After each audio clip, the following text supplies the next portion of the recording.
for the lead into turn number 3. Coming to the line, who's gonna get it done? Green flag, we're racing. Get your foot in. He got it. He's got it.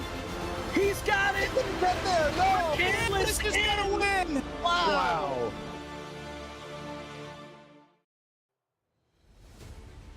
Welcome to the FTF Barr Visuals Cup Series, where today we have the Talladega 500K, round 30, one step closer to crowning a champion, and I can't wait to watch it. I'm Kyle Riley, I'm here with Anthony Dietrich in the booth, and we're going to bring you a lot of action here today. Talladega with the Gen 6 cars. This is a chaotic combination. We see these cars get insane runs in the draft, just a big hole in the air. All these drivers are going to be trying to use that to their advantage to get up to the front. We're going to see cars passing each other all night long, and I can't wait to watch it happen. Thank you for watching. I'm joined by Anthony, as I said. Anthony, what are you expecting to see tonight, buddy? Yeah, Kyle, I was just going to agree with you with this combination of car and track. I was watching a little bit of practice, and these cars are not planted to the ground. So I'm excited to see what they're going to be able to do with these big runs. I think this is a great combo. It's one of my favorite ones to run in the sim. So, there's a lot going on, specifically the fact that not only is there chaos brewing, but we've got a championship going on that's very tight in this series. So I'm just excited to be here. Thank you for having me in the booth. It's my first time here with the FTF team, and I'm just excited, as you can tell. Absolutely, as you should be. Talladega, always a great race. And as you mentioned, 10 drivers. It's coming down to the wire.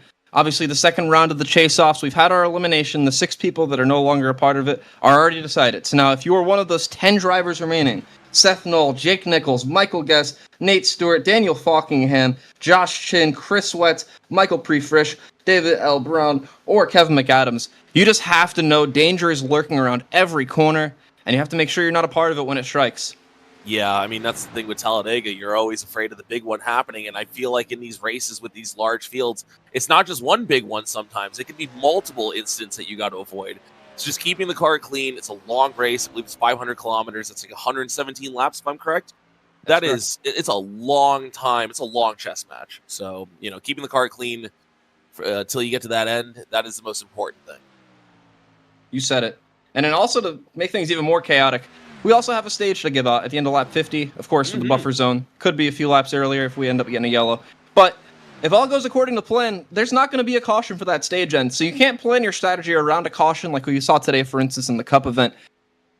You're going to have pretty much no guarantees. If lap 50 comes and goes and you find yourself on the wrong end of a strategy call, or even worse, out of the pack completely, that could be race-changing. And that might not be something you're able to overcome tonight, Anthony. Yeah, losing the draft is absolutely a death sentence here. You lose the draft, you're going a lap down pretty quickly here. The speed difference is astronomical as we see guys practicing their pit road entry there. That's going to be a huge thing. That is something that can absolutely take you out of this race very early. If you mess up a pit stop, so you got trouble there on pit road. Better to have it now than later in the race. Yeah, practice these cars. Perfect. These cars in particular tend to be pretty tough to get down the pit road. You're carrying so much speed. We saw speeds in practice earlier. These cars might be going up to 205, 210, even entering some of these corners. We might even surpass that once they're all out here in one big pack. And you just know that that's a recipe for disaster. Sometimes it ends up being in these races. Speaking from experience, I've been wrecked many a time here in the FTF Barr Visuals Cup Series, trying to enter the pit road on these super speedways. All it takes is one hero, and this late in the season, everybody's going to want to be that hero, Anthony, and I would not be surprised to see somebody potentially go bowling on pit entry.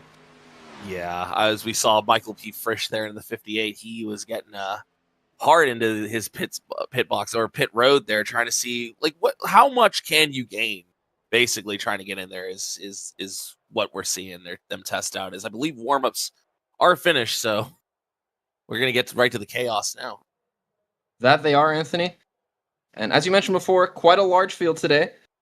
We have just under 40 starters, going to begin with 36, I believe, 37 actually.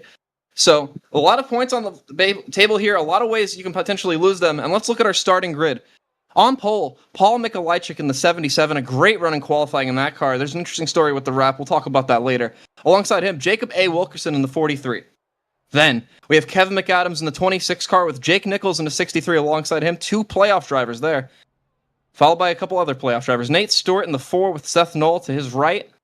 And then Joe M. Armstrong, one of the strongest drivers at one of the most recent plate races at Atlanta a few weeks ago, in that 022 with David L. Brown to his right, and rounding out the top 10, the 21 of Michael Guest and 00 of Jake Poulin. Yeah, row 6, Daniel Falkingham racing for a championship. Next to him is the Sean Rowe. Row 7, it's going to be Matthew Swack and Sebastian Marin on their outside. Sean Butler going to be in row 8 in the 32 car. Next to them is the 23 of Scotty Smith. Cosmin Ionashu, I apologize if I didn't say that one right. I got that one right there, Kyle? Cosmin Ionashu. Yuneshu. For Cosmin's sake, it is Yuneshu. Sorry. I'm so sorry. And then we got Joshua Chin. He's running for a championship here. So that's going to be one to watch. And then in row 10, it's Christian Kendall and Ashley Kolonix rounding out that row. Then in 21st, it's Chris Wetz in the 71, yet another chase-off driver, with William Schmidt in the 79 to his right. Then Brett Pancari, a former Talladega winner in an FTF series, in the 35 with Michael P. Frisch to his right. Jason Wallet is next in that 76 with Ryan Naraki in the 37. Nathan Rabidou in the 93 with Alec Lombard in the 42. And rounding out the top 30 is the 53 of Justin Malolo, getting to make an actual start tonight with J.D. Willis in the 44 to his right. Row 16, we got Wyatt Tinsley in the 20, and next to them it's Jaden Hopp in the 81. Spencer E. Burns in the 7, and David T. Cabrera in the 31. Row 18, Cole Freilich in the 15, and Art Reimer in the 148. And rounding out the field, it's Brian Zaboleski and Jamie Ritchie Price in the 9, starting last. It's a pretty good field we got here, Kyle. A lot of big names. Lot of good drivers starting back in the pack, too. I mean, this is going to be a lot of fun to see them trying to move through. That's a fact. And, we had a few extra pace last year, so we get some time to talk about it, to digest it. And that's great news for us because we're anticipating a lot of action today, Anthony, but that is absolute torture if you're one of the drivers in this field. It's just mental anguish. Going around here right now at about 60 miles an hour, you're just thinking about all the ways it can go right, all the ways it can go wrong, and where exactly you want to be on the last lap. And that plan is going to change pretty much every minute as this race progresses. 117 laps, and all of them are going to be completely unique to one another. And it can go wrong on any one of them. And we're going to see a lot of big pushes tonight, and I think that's going to start pretty early here. The tandem seems to be very, very effective here tonight. Yeah, I mean, if the tandem is the way to go, you got to make sure you're getting that push correctly. I am one that is terrible at getting a good push. I prefer to be pushed than be the pusher. And it's for good reason. I don't want to be the one spinning somebody out. Like, it's a lot of stress on you. You don't want to cause the big one here. And it typically comes from a bad push or pushing the pusher. So we see them practicing their pit road entry here. It's a lot of pressure I can see. And I hit on this earlier, actually. That 77, the car that is the pole winner, Paul Mikolajczyk, that car looks a little unique. And you might have noticed already. That team had a next-gen wrap, and they had a Gen 6 car, and between one way or another, they were able to wrap it. As you see there, they got the car's number on the side, at least a little bit. And, it's the thought that counts. And you know what? Yeah. It's resulted in speed for Paul, because that 77 was flat-flying at qualifying. Listen, I've seen some crazy schemes that at least I can tell what the number is on it. So, it's a little smaller, but, that might be good luck. And they might need to wrap their cars like that from now on if they end up winning this race. Anything to change or to slip something past an inspection, let's say. Nonetheless, we're about to go green. I'm about a half lap from taking the green today. And this is going to be an absolutely elite race. A very, very warm day here at the track. We're expecting track temps to be incredibly high. As you see there, the track temp 138. Oh. And that's right now. It's only going to get warmer as we go. Air temp 83. Anthony, I know you're from Florida. Tell me, what's that heat like, and how's that going to affect these drivers in the car? Well, it is a wet heat down in Florida. It's humid as all can be, and it's going to feel bad out there. They're not going to be as planted to the ground, like I said earlier. I think we're not going to see that clean of a race today, unfortunately. But you never know; they can surprise you. So I just feel like with that kind of track temperature combo, you're fighting a lot more than the drivers out there. You said it, and I will say this about this FTF Cup series. Of course, presented by Barr Visuals. This is some of the best drivers on the service. Yeah. More often than not, if anybody can do it, it's them. And we're about to see it play out as the pace car heads off turn 4 and makes a sharp left turn, followed by a sharp right turn, and then another left turn, down into the pits. Paul Mikolajczyk in the 77 with the 43 to the right. As we all know, the Talladega start-finish line nowhere near the tri-oval. Way down here towards turn 1. And we're underway.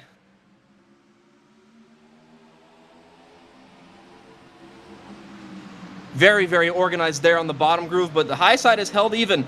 Down into turn 1. The bottom going to be the shorter way around, Anthony, but that high side tends to get a big momentum boost off turn 2. Yeah, there's going to be a lot of talk about momentum tonight. You know, as we already see them trying to form a third line.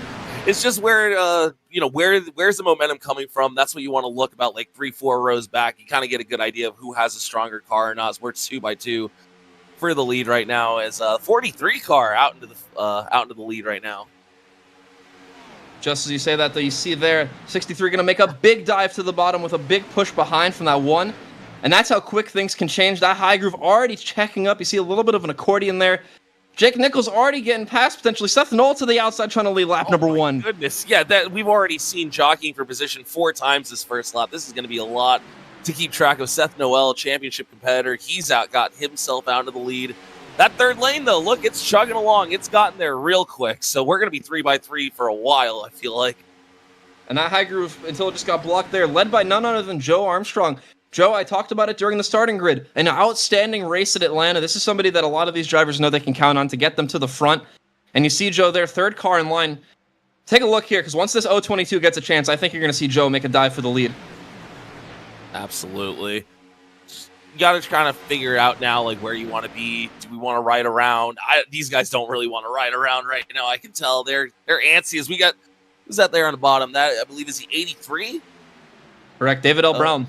David L. Brown, yeah, he was getting squirrely down there. That's you want to get good pushes here. You want to find out quickly, who can I trust to push me around this track? And with those spoilers you see on the back of these cars, about 25 feet tall, you're going to make a lot of drag if you're one of the cars up towards the front of this pack. And that's what causes them to be so bunched up and why these pushes are so effective. But it's definitely a double-edged sword, Anthony. We see it time and time again, as we see right on here, Sean Butler pushing the 00, Jake Poulin. It is absolutely razor's edge here around Talladega. If you get on that left rear corner panel, you have every chance in the world of spinning that car in front of you around, and from there it's on. There's nothing you can do to avoid it. Oh, yeah. I mean, I've had my air taken off me many times as Jake Poulin looking for a run there. He gets blocked. 22 almost getting turned around there. Jake Poulin with a huge push on Armstrong.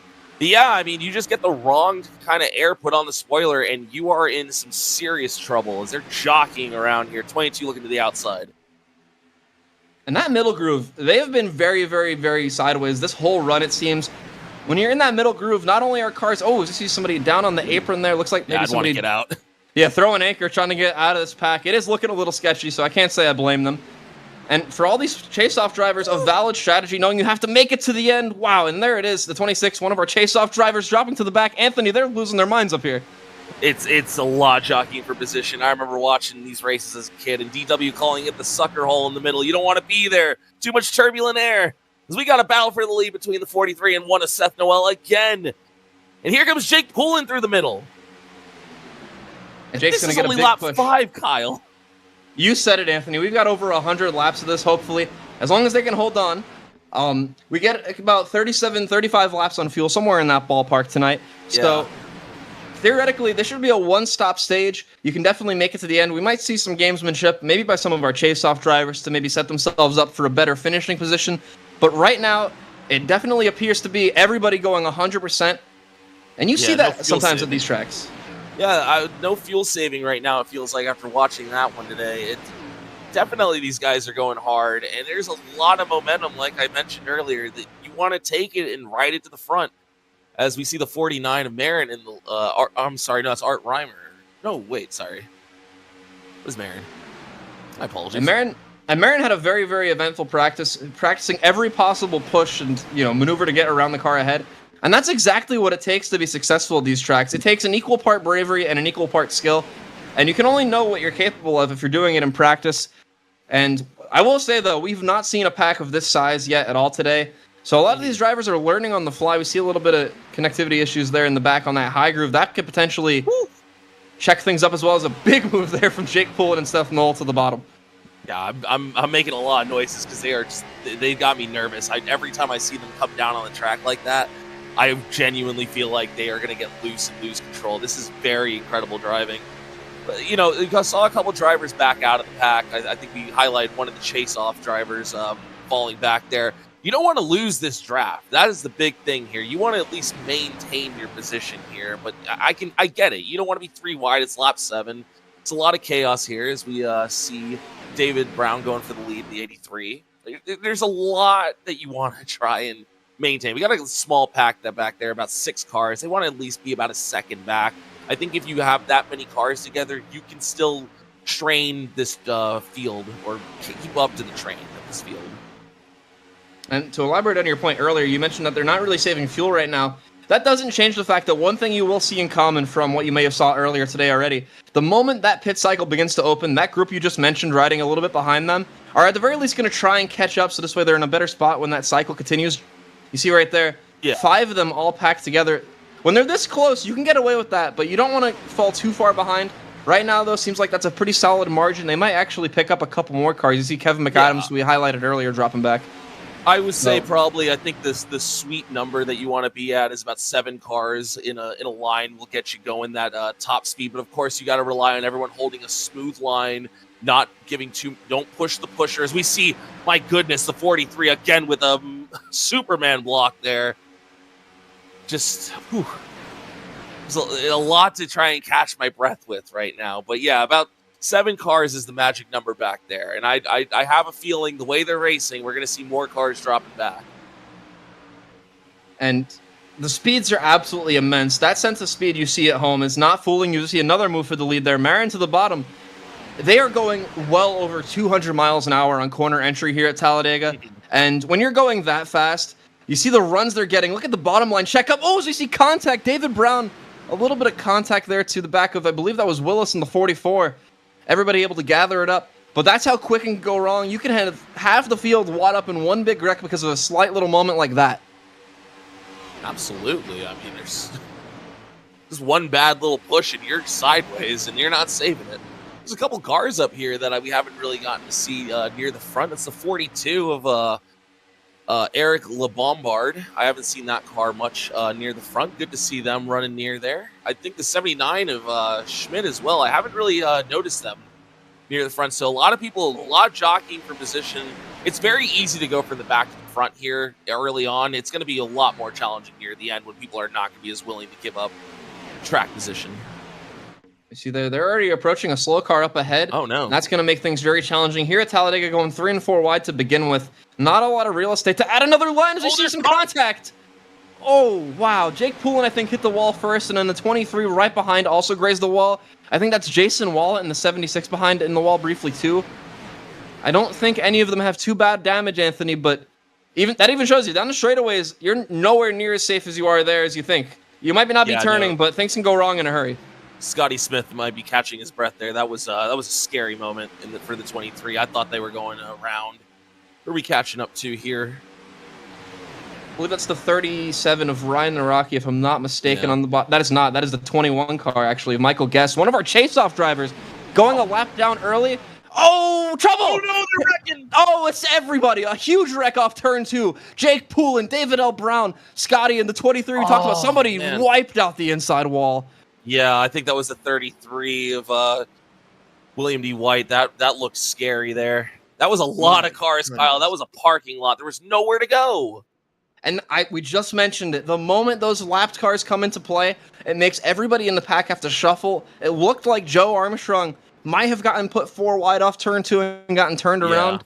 And from there, it was on. Just nowhere anybody can go. I will say one positive sign. It doesn't appear to be too many cars too torn up. I did see that one car clobber the inside wall. I couldn't make out who that was. We have a few on pit road right now. My goodness, though. Yeah. A big wreck early in this race. Felt like a bit of a soft collection, but I promise you, there were some hits in there that'll just end your day if you had any chance of winning. So let's take a look at a replay here. And Kyle, take it away. You see, they're coming off turn 2. Joe's going to try to throw a block, get up on that high side. David L. Brown going to go to the bottom below. And from there, everybody starts spinning all sorts of ways. You see cars up on the track, some on the apron. A big hit there. Wow, the 35 absolutely clobbering. Couldn't quite make out what car that was.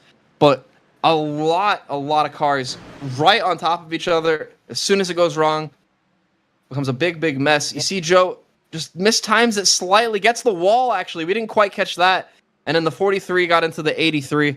And from there, it was on, Anthony. Oh, that's a hard hit there. At the top, I'm trying to see who that was. But yeah, I mean, just mistimed the block. The lap car definitely, caused a problem with trying to figure that out. But I mean, more or less, that's just a bad block. And contact made, and they're all just going everywhere. As we see the 83, 42 with some damage there. See 63 coming to a stop. I mean, they did a really good job for the most part. That doesn't seem as bad as the initial wreck looked. So good on everyone back there for getting on the brakes and not arc breaking this wreck. And after a little bit of careful review, it looks like the only car that might have race-ending damage might be the 33, Sean M. Butler. 32 car, actually, Sean M. Butler. It seems like everybody else might be able to salvage it as we see... Oh, yeah, that's a lot of damage there. Oh, man, just right towards that wreck. Nothing they can do whatsoever.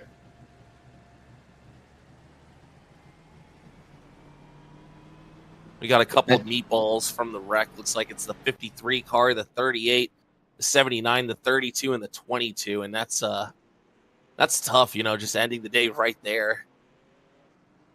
Well, some of these drivers might have fixable damage. I think the 53 in particular, that's a car that's fixable.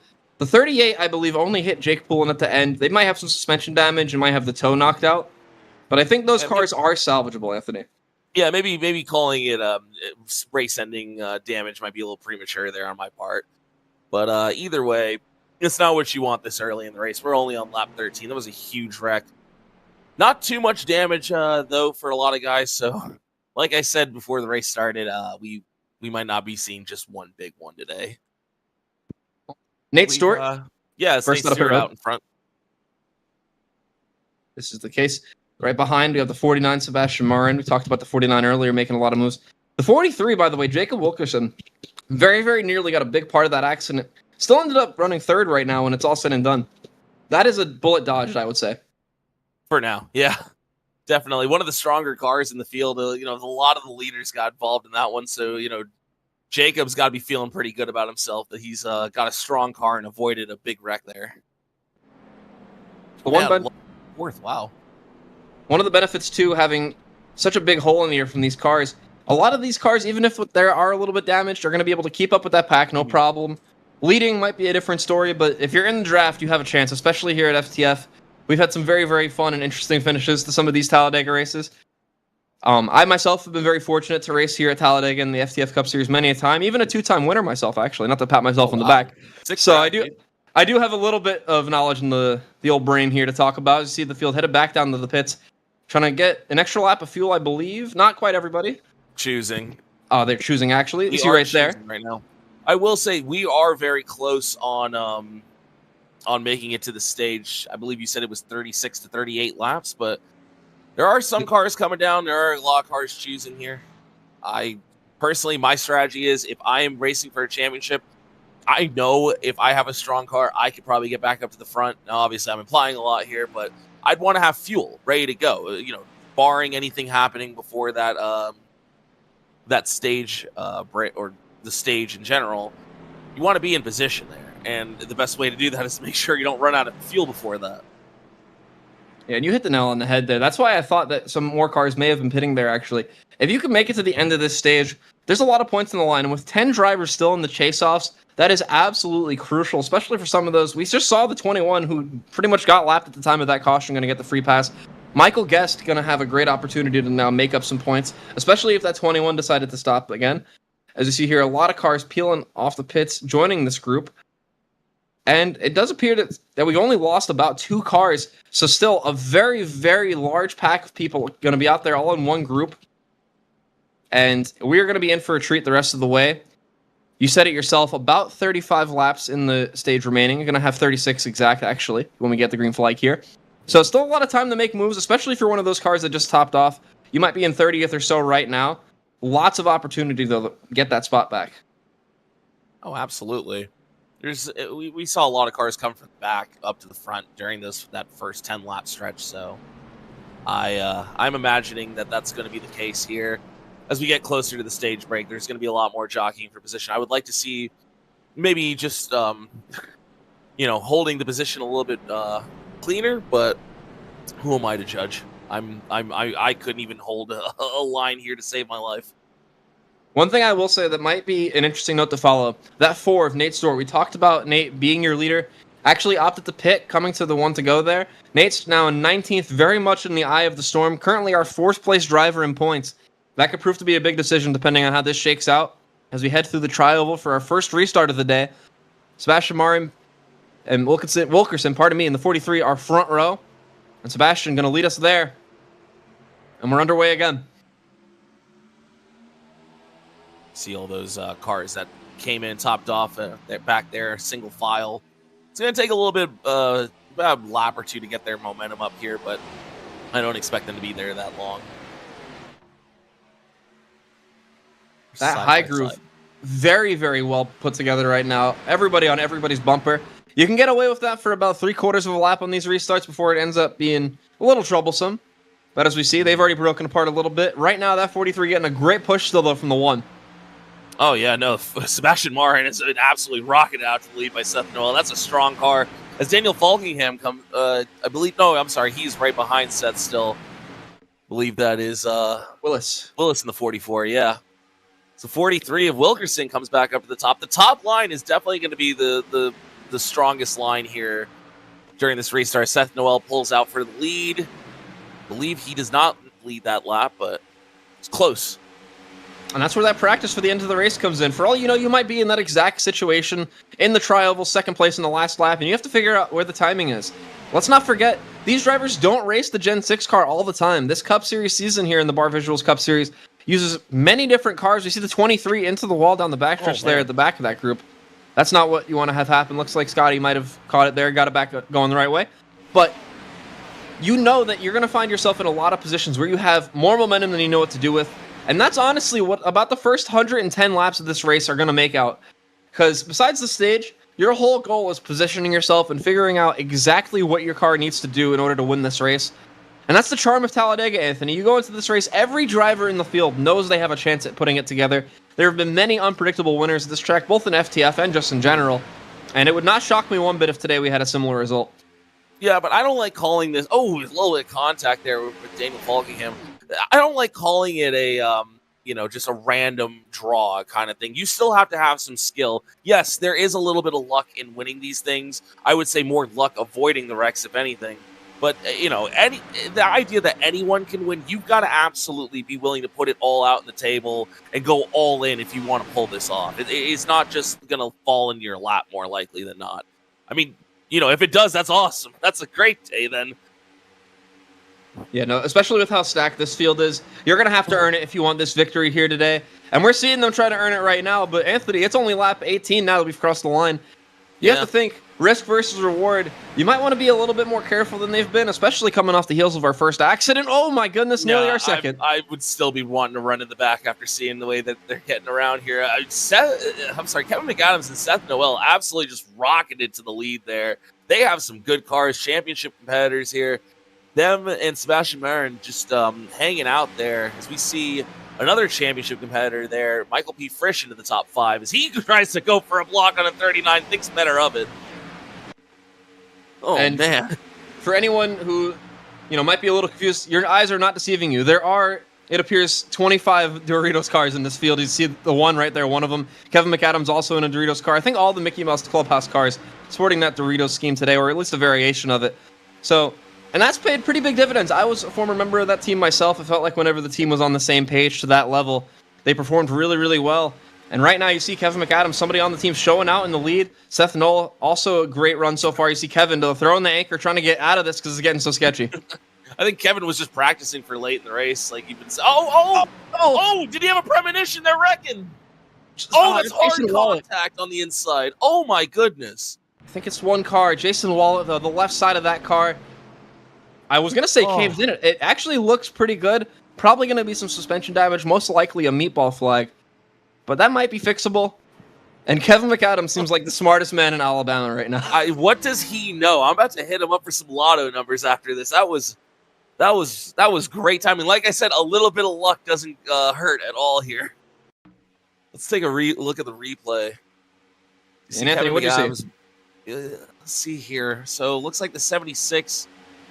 Oh, they just kind of got caught up in something. 43 came down, and the 76 is just the victim of everyone checking up.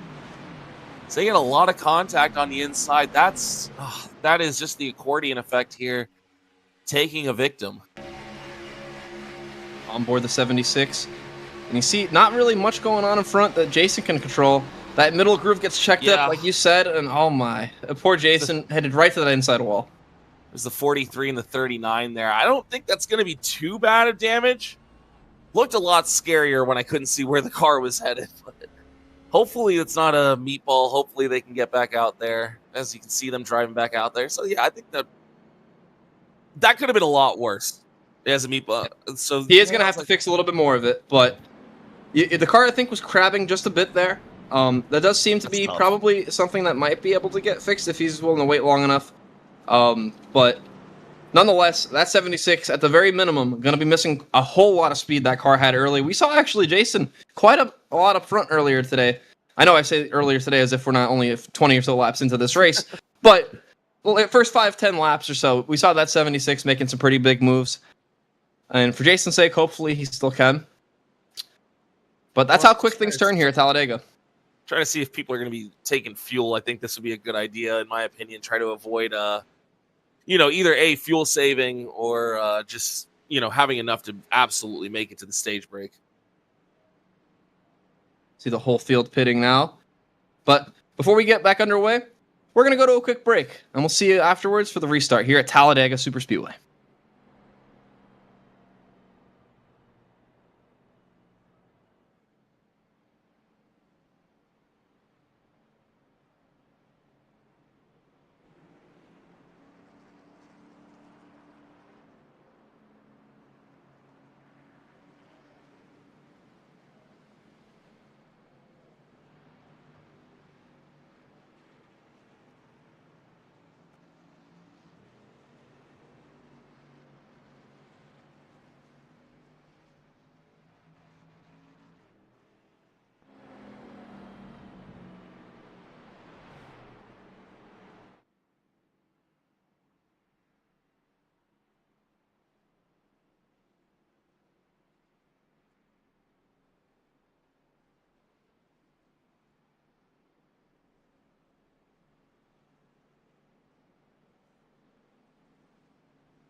Welcome back to Talladega. You see the choose there. As you see, yet another restart here. And this one might be a little bit more even. Less cars pitting on the one to go that time, Anthony. And I think you're going to see a bit more of an even start. That high groove is going to be in probably even more of a better chance now. It had a great restart the last time. And now they're going to have even more cars to help them. Yeah, I want as many cars lined up behind me as I can on these restarts. Get that mega push, if possible. Looks like Seth Noel is going to be leading them to the green here, and like you mentioned, those Doritos cars. I believe you said Mickey Mouse Clubhouse is the team that you used to be a part of. They seem organized. Now, I'm not familiar with every single team in the FTF series. I try and do my best, but I know that teamwork here is extremely important. You want people you can trust. I feel like what we just saw in that restart with Seth Noel and Kevin McAdams, those are two people that trust each other, and I would guarantee you that was just practice for either the stage points / obviously the finish. So we see some people lining up there in the back. I definitely want to have someone I trust behind me, giving me that momentum. You said it, especially with how much momentum those second, third, fourth cars even sometimes have in a line. Yeah. You're just asking for that to go wrong, unless you have a group of people that you for a fact are going to have your best interest in mind. Yeah, I don't want to be behind someone that is going to be pushing the pusher necessarily. It's a recipe for disaster, and especially at these speeds, all it takes is one bad push, and you're right in front of the pack, wrecking hard. These cars are so far so good. I like the first wreck. A lot of it kind of went down to the bottom of the track. Yes, there were some cars that were in the middle. I think everyone did a pretty good job there for the most part. The second wreck could have been a lot worse, in my opinion. Genuinely speaking, I would love to see them get a big run here, maybe towards the stage potentially, but so they are not comfortable staying in position. They want to get to the lead, and I don't blame them. It's great racing. You said it, and we're about to see even more of it. Seth Knoll, our leader, going to lead us to this restart. The pace car down on the bottom already. JD Willis in that 44 alongside in the 44. We've seen JD make some pretty aggressive moves so far already tonight. Yeah. Wouldn't be surprised to see a few more here on the restart as we're back underway here at Talladega. Good start from Seth Noel and Bobby Nichols there in the 60. Or I'm sorry, Jake Nichols. I'm sorry. Jake Nichols in the 63. He gave a great push there on the start. So we got the 22 of Armstrong behind him. He's been up front. Daniel Falkingham on the top. That's not a lot, though. There's are only 5 cars. They're not going to have the momentum here. You said that. The whole middle part of me of that second line appeared to pull down in the corner. A few of them got a little bit checked up, and that's why you're seeing that gap. Joe Armstrong going to shoot it up the middle, 3 wide. Jake Nichols finds himself all alone up on top right now in that 63. Not what one of our chase-off drivers want. Going to lose all that track position the 63 had earlier. But to your point earlier, Anthony, this is the track and the car combination to get those spots back. Wow, Seth, a big move in the middle. Sebastian going to get Freight Train next. And Seth Knoll going to lead us back to the line first. My goodness. I feel like you can't take it personally if you get Freight Train back. It's a lot of the momentum game. It's how Seth Noel might be feeling that one here next. They are not comfortable just staying in position. There's no choo-chooing around here. It is genuinely fight for everything that you can get. Oh my god. And look at the runs they're getting here as we're on board. I believe this is Cosman. 24. He had to back off. It sounded like he was on the brakes there for a second, not to run into the 49. That is scary. And that's the worst part about it, is even if you try to check up and, be a nice, careful driver, as you see the big move there, if let's say hypothetically with the run Cosman just had, if you hit the brakes or even if you lift sometimes, that's enough to get your car turned around. And then from there, it's equally problematic. You might even end up more damaged that way than just spinning the car ahead of you out. Oh my goodness, Falkingham, a big bump from behind, nearly went down into that middle groove. I cannot put into words the mental torture it is being in this kind of a pack, going around at 205 miles an hour with cars an inch to your left, an inch to your right, and probably one on your rear bumper. It is a recipe for disaster, and the fact they make any laps clean is remarkable, especially when everybody in this field is so competitive and knows they have a chance at running up front if they put the cards together. Absolutely. I mean, look at the racing right now. It's Daniel Falkingham to lead. There's no safe position. Everyone is getting a run. Everyone is trying to take the lead here. You had mentioned it. Using the brakes, maybe lifting.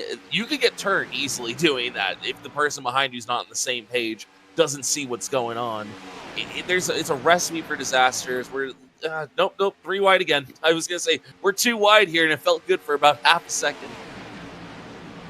And also, it might have caught your eye already. To the back right side of that. Oh, we're spinning. No again. 6.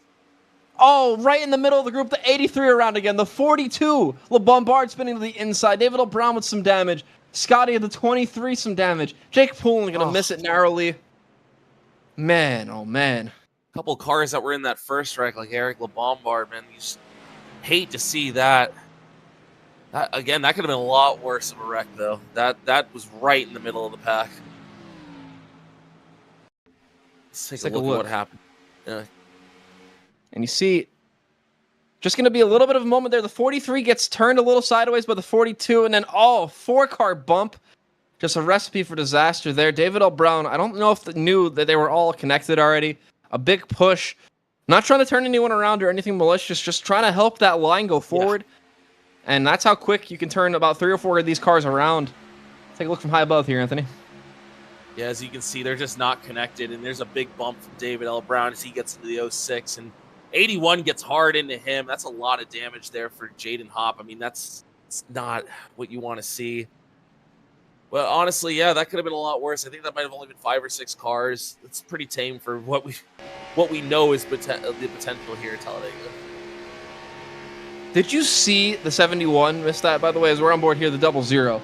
Jake Poulin, cars wrecking to the left, cars wrecking to the right. Where do you go?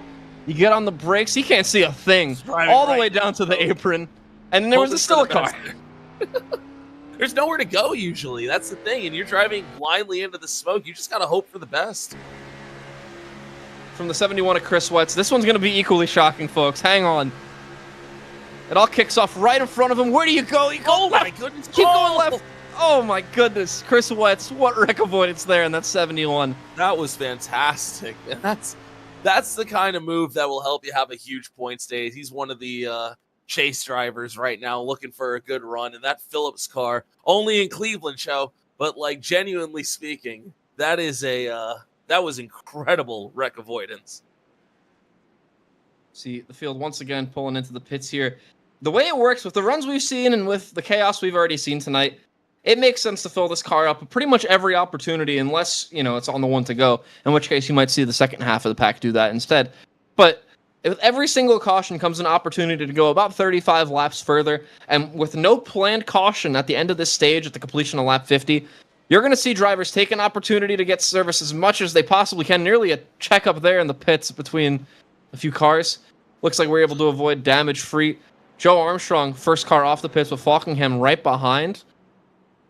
And with so many cars still in this race, Anthony, and on the lead lap, pit road is a treacherous place to be. Yeah, you got to be careful out down there. You don't want to get extra damage for just, trying to exist, especially with this many cars in the field. I typically with strategy, I would want to run this type of race backwards, try to figure out like, okay, when can I take my last stop? Like, do I want to try and get as little fuel in? But right now, it's all about just making it to the stage, making it to that point cleanly. So, once you get past that, I think that calculations kind of go out the window right now, at least. And I believe we might be able to get the driver of that 37 car, Ryan Naraki, potentially on the radio halfway through this race. Ryan Naraki, one of many of the Mickey Mouse Clubhouse drivers, also in a Doritos livery tonight. And I think we got him on the radio now. Ryan, you've been right around a lot of wrecks happening just ahead of you so far tonight. It seems like these runs have been immense. Tell me, what's going through your head as you see some of those play out? Yeah, I'm loving this. I thrive in chaos, so all these wrecks are really cool. This package is way better than the next gen. I forgot how fun this is to drive. Huge runs, can take them anywhere, 3-4 wides easy. It's a lot of fun. I'm really enjoying this. Ryan, with all the chaos that's going on, though, would you prefer trying to get to the front as quickly as possible, or are you trying to ride around until the stage? It's dangerous everywhere. We wrecked for the lead. We wrecked for last. I just was trying to save fuel these couple times, and we wrecked there too. But there's no safe spot. It's chaos everywhere, but that's the fun of it. Everybody's having a good time, so hope you guys are too. That we are. I hope you have a great time behind the wheel, and best of luck the rest of this race. Thanks, guys. The voice of Ryan Naraki, driver of the 37, one of many of the drivers on that team in this field. And you have to think statistically, one of the Doritos cars has a chance at winning this race.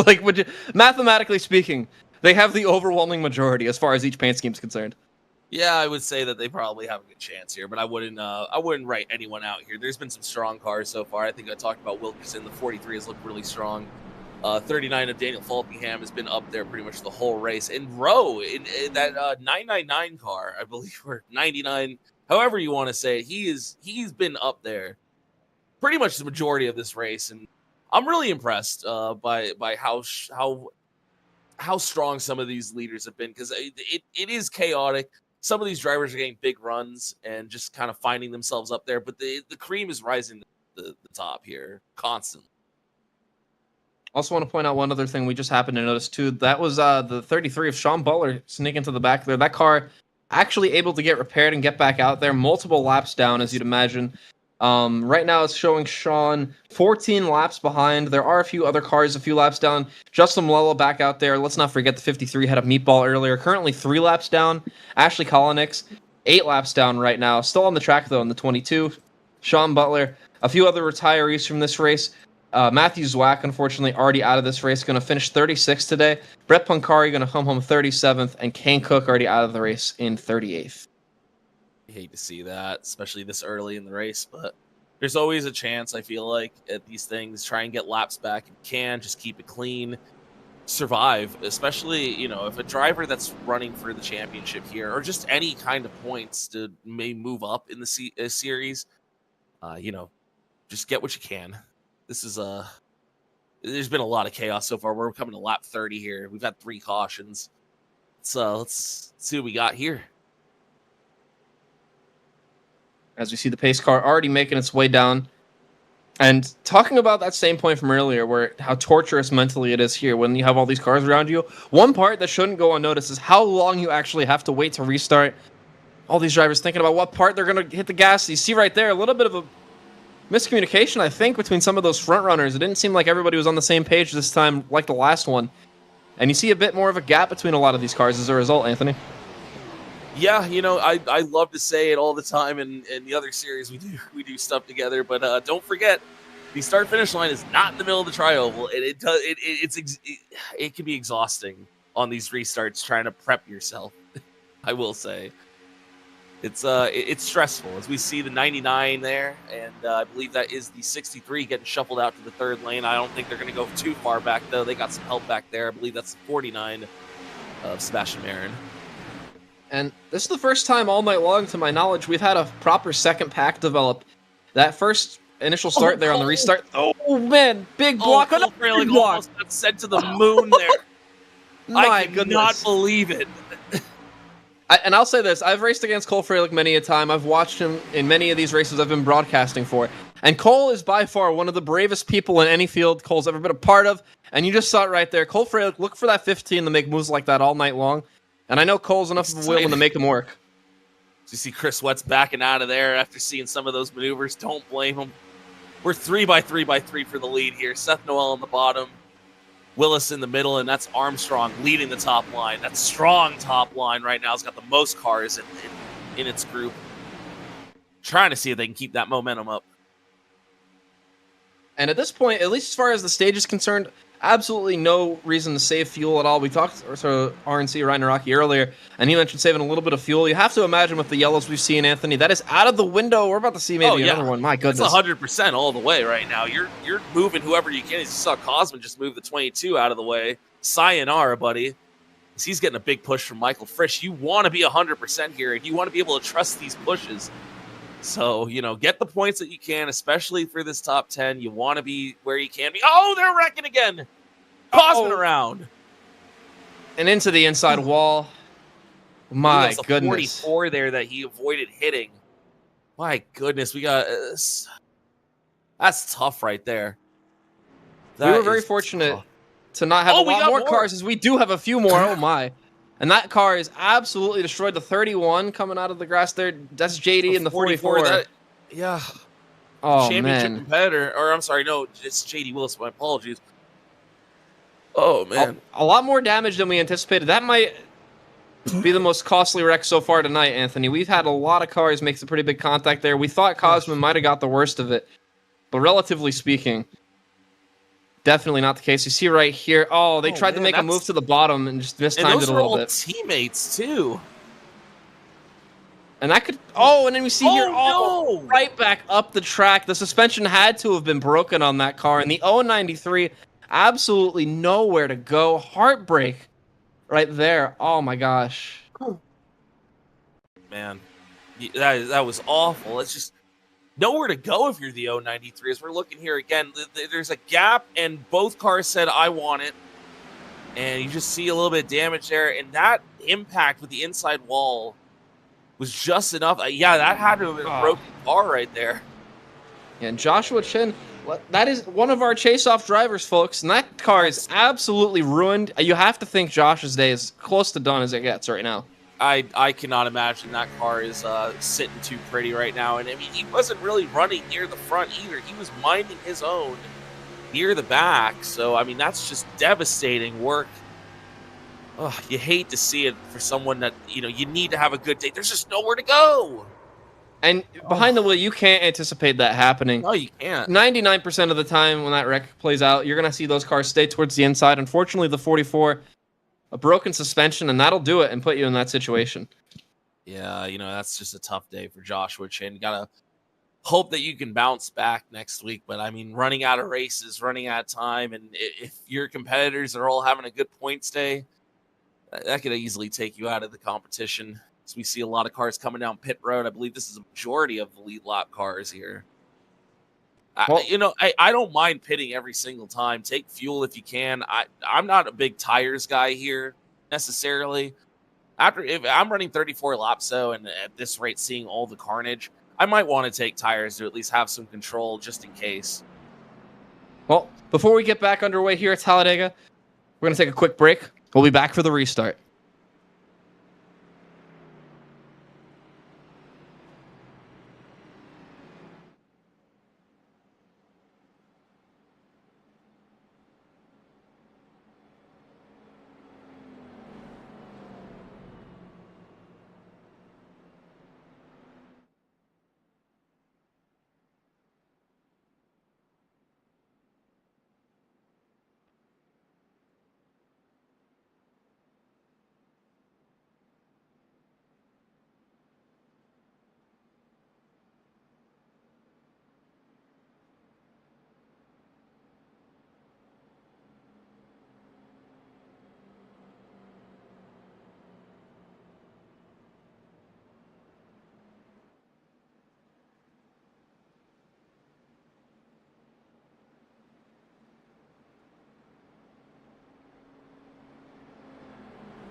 Welcome back for today's Telstra Talladega 500K, race number 30 in the FTF Barr Visuals Cup Series. Kyle Riley, Anthony Dietrich bringing it to you today. And we're only 35 laps in, but it feels like a lifetime already. We've had a lot of highlights, a lot of lowlights, and a little bit of everything, quite frankly, in the middle. A lot of cars already facing a little bit of damage here tonight, Anthony. And we're coming down to it for the end of the stage. Going to be a little under 15 to go here when we restart. Yeah, I can't imagine this is going to be the last caution before the stage, the way they've been racing. Just been. Here's the thing: like, there's been 4 cautions, but it has been incredible racing. These guys don't want to sit still; they want to try and go for the lead, and I love that. Like, there's no choo-chooing around here, but that also means you're not safe.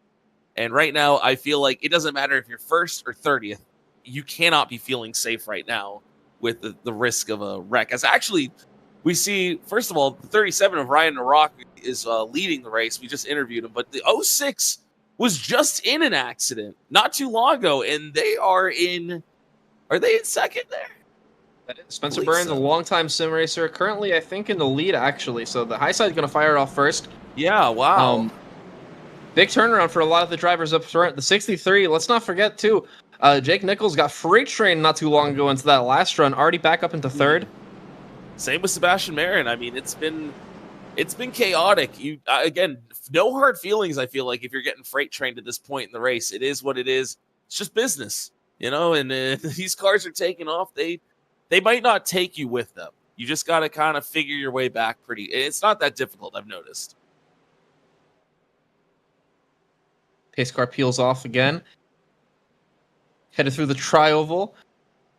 Very, very even first few rows. For their sake, I hope that keeps up. And we're back underway. We have a few cars on the apron in the back. Looks like they're trying to fight their way in place. I think they're going to be okay. Don't get a penalty then. Yeah, that's the last thing you'd want here. A penalty would absolutely cost you the draft, and most likely a lap after a few more laps pass by here. Definitely. I have had my fair share of penalties from just stupid restarts and coming up on the track too quickly. It is rough when you're trying to keep your mental straight after that. We're already jockeying hard for position here. 49 out to the front. And there's a reason for that, Anthony. For anyone who may not know of how the stage rules here at FTF work, we're expecting to finish stage 1 at the end of lap 50. However, as you see here, there is a very good chance of a caution, and should a caution come out anytime between the beginning of lap 46 to the completion of lap 50, the stage will end immediately once the caution is thrown. That is considered the buffer zone for anyone who's unaware. So you don't really know how many laps you have to get to the front to get these points. For all you know, it could be under 10 to go in stage 1, and I think you're seeing that reflect. These drivers, the two lines couldn't be further apart right now. One group up by the wall, one group right on that yellow line. Ryan Naraki a little sideways there. That 37 able to catch it. And you see that accordion all the way through the back. That's going to hurt that bottom groove. Joe Armstrong up to the middle. Yeah, they're not as tightly packed as they would like to be as we push Naraki into the sucker hole there. He's going to go 3 wide whether he likes it or not. And he's... Oh, no, they're wrecking. He's going to turn Nate Stewart into the field. Oh, up in the air. On top of the car. Insane air there, Kyle. My goodness. Oh, Ryan. Is that Ryan Naraki? Yes, it is. The 37. Yeah. It's the 22 there. I believe that is Ashley Kolonic. She's in it. That's tough. Nate Stewart high up in the air there. Lucky to stay up. Lucky to stay on the track. Oh, man, that's going to be some meatballs for sure. That was a hard impact there. Reminiscent of Kurt Busch in 2020. That 4-car reached for the skies. Went over a car or two, landed back down on all 4. Nate Stewart, a ton of damage, but I can't believe I'm saying this. I think it might be salvageable. Not enough to be on the lead lap or obviously not to win. But I think this 4-car, it might be fixable to stay out there. And if you're somebody in the chase-offs like Nate is, you have to make that a priority. I know one thing's for sure, the other chase-off drivers are feeling a little bit better about that because, he's 4th in points right now. He's having a really good season. So, if you're back there trying to make up a run, besides Joshua Chin right now, that at least has to make you feel like you have a chance to make up some ground as we're looking at a replay here. Oh no. Yeah, the 37 got a little loose up into the 4, and then, man, that was absolutely wild ride. The 81 hop involved. Yeah. Ryan Naraki, lots of damage. You were correct, by the way. That was Ashley Kolonics that got a piece of that. Although I do think the 222... A piece of it. She saw the entire underbody there, the 4-car. I think she might have escaped with the least amount of damage of everybody, which is shocking because she had a car on top of hers. Nate just gets turned around there, and from there it was on. Being in the middle, it's very, very chaotic. The air is very disruptive there, and the 37 just comes up a little bit, and that's all it took to get the 4-car around, and they are very lucky. Once again, great avoidance by the rest of the field as we're on board Ashley here. This one will not be as lucky, but... And she had absolutely nowhere to go. Into the roof cam. Oh. Ooh, David Alcabrera just barely snuck by. That was close. There's a lot of people who are counting their lucky stars. And one of them is Joe Armstrong. Joe Armstrong is one of the first cars to get sideways and was able to save it. Here we are on board the 81, right behind Ashley in the 22. And from there, oh my gosh, the 4 up in the air. And he gets turned here, and that's tough. But, honestly, not a lot of damage. This is the second wreck I believe they've been in, but this is... I could barely even call them in this wreck. They just happen to be sideways in it. So not too bad. That Uno car has still got a couple more chances. They could maybe flip this race around, You said it. And the field, once again, takes every opportunity they can to pit. Going to be, presumably, a little less than 10 to go in stage number 1 when we actually get things back underway here. And that's honestly some of the worst news these drivers could have had because you've not really had a lot of opportunity to claw your way to the front. We've seen some of these drivers either have slight misfortune or maybe just get freight trained. And it does take, no matter how skilled you are and how much you manipulate the air and people around you, it does take a little bit of time to get yourself back to the front of that pack. And with every single caution lap we click off, these ladies and gentlemen are going to start losing their minds. We are going to see some aggressive moves on this restart. Not that we haven't already, Anthony, but we're going to see that tenfold the rest of the way. Yes, sorry, absolutely. I mean, they're going to continue making aggressive moves. There's no doubt about it. We're going to continue seeing cars going all out for it. About under 10 to go with this restart. I am counting on it more or less to continue being a strong battle for this for the lead. And on stage one ends, you still have just over half of the race to go. Of course, 117 laps on the schedule. About to be 50 in once we finish this stage, presumably. So you're going to still have 67 laps to go if my math adds up correctly. I think it does. And that is an absolute eternity here at Talladega. You're going to have one pit stop. It's probably going to be a one-stop final stage as we see the choose here. A lot of cars choosing the outside. I probably would be too. That feels like the stronger line on these restarts. But, I mean, it really depends on who you got working with you. It also depends on if and when that trouble breaks out. The one advantage to being on the bottom, you have a slightly better chance of missing it if you could throw it down on the apron or something like that. Absolutely. Up on the wall, though. Corner wreck, yeah. We just saw it with the 22 and the 81. When you're up by the wall, if they wreck in the corner, you're just in the wreck. There's almost nothing you could do to stop it.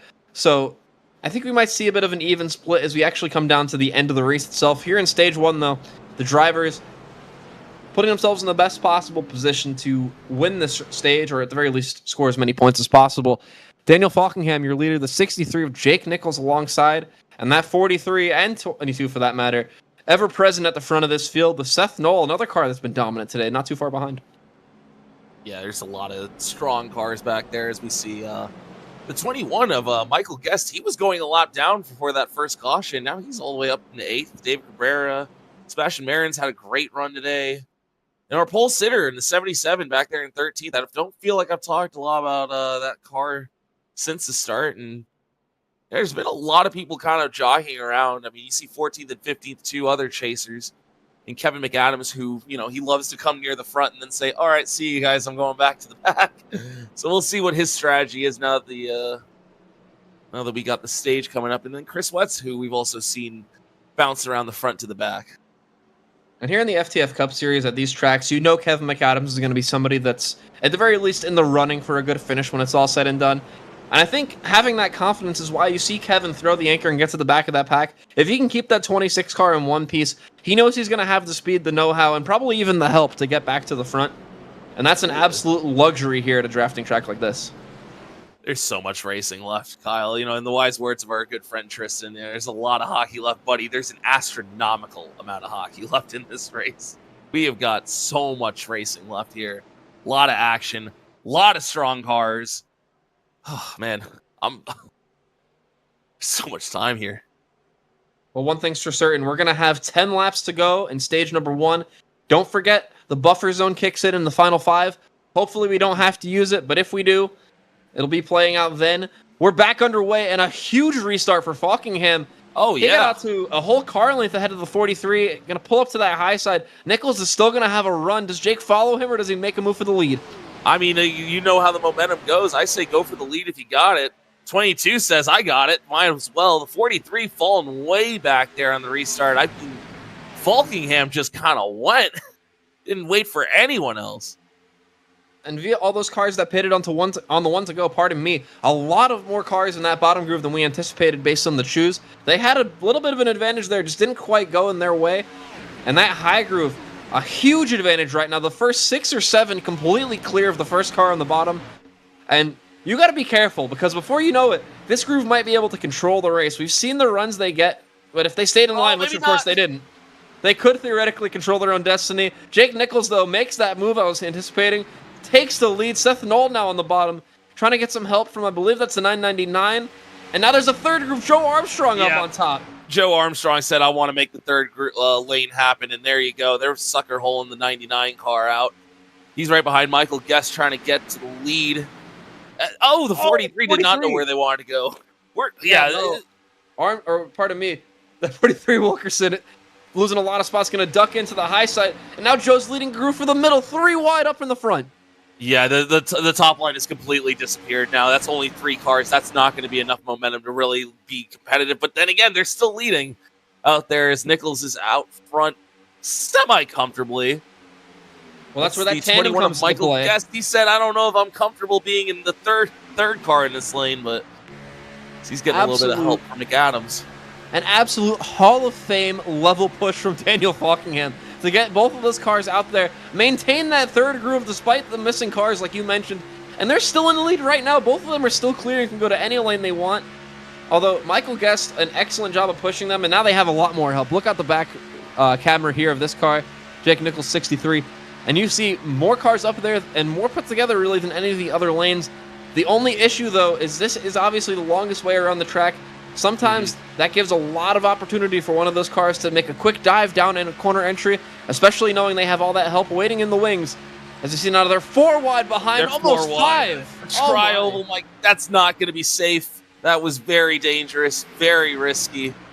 Yeah, I don't feel comfortable trying to stay at the top like that. It really just takes one car trying to make a dive down to the bottom, and you are going to be shuffled back. As we see right now, the 22 trying to put his name back out in the front. It is a lot of bobbling down there, though. I feel like the outside line is actually far more stable than the bottom, and I wonder if that has to do with the track temps or just who's down there. As Seth Noel single-handedly pushing the 22 into the lead. Shades of 2011, Anthony. They are getting out to a massive advantage over all of their help, and that's great for right now. But when these cars separate, they are going to get run over by the group behind. You're already seeing it play out now. The 43, a huge run. Going to get to the back bumper of that one. Thinks better than to make a move, but now we're seeing a tandem in the middle. And there goes Kevin McAdams. He's falling back there. He's got his little strategy. He's a little slower than usual, though. I think there might be some damage on this 26 car. I think this car might be in trouble. I don't think that's this is not strategy anymore, guys. That car might be broken. That's Kevin tough. McAdams, That's one of the championship competitors. That's one of the Mickey Mouse Clubhouse cars. He's pulling off. Guys, I think it's over. Some suspension damage at the minimum. Potentially something else going on with that car. And Kevin McAdams pulling that car to a stop on the backstretch. Doesn't appear it'll be bring a caution out. But we're coming to that buffer zone, Anthony. Coming to 5 to go here in the stage. If they cross this line successfully, any caution is going to end this stage at a moment's notice. You have to find your way up into the front. Strategy goes out the window. I'm trying to get track position right now. I think they're going to... Ooh, they were close there. Goodness, yeah. Michael Guest almost fine. I believe that's Michael Guest. That was scared. No, it's a 15 of Cole Fralick I was looking at there. As I believe that's a 77 up into the outside wall. That is just... I want to try and be at the front right now. Seeing everything I'm seeing, I want to try and get to the front now.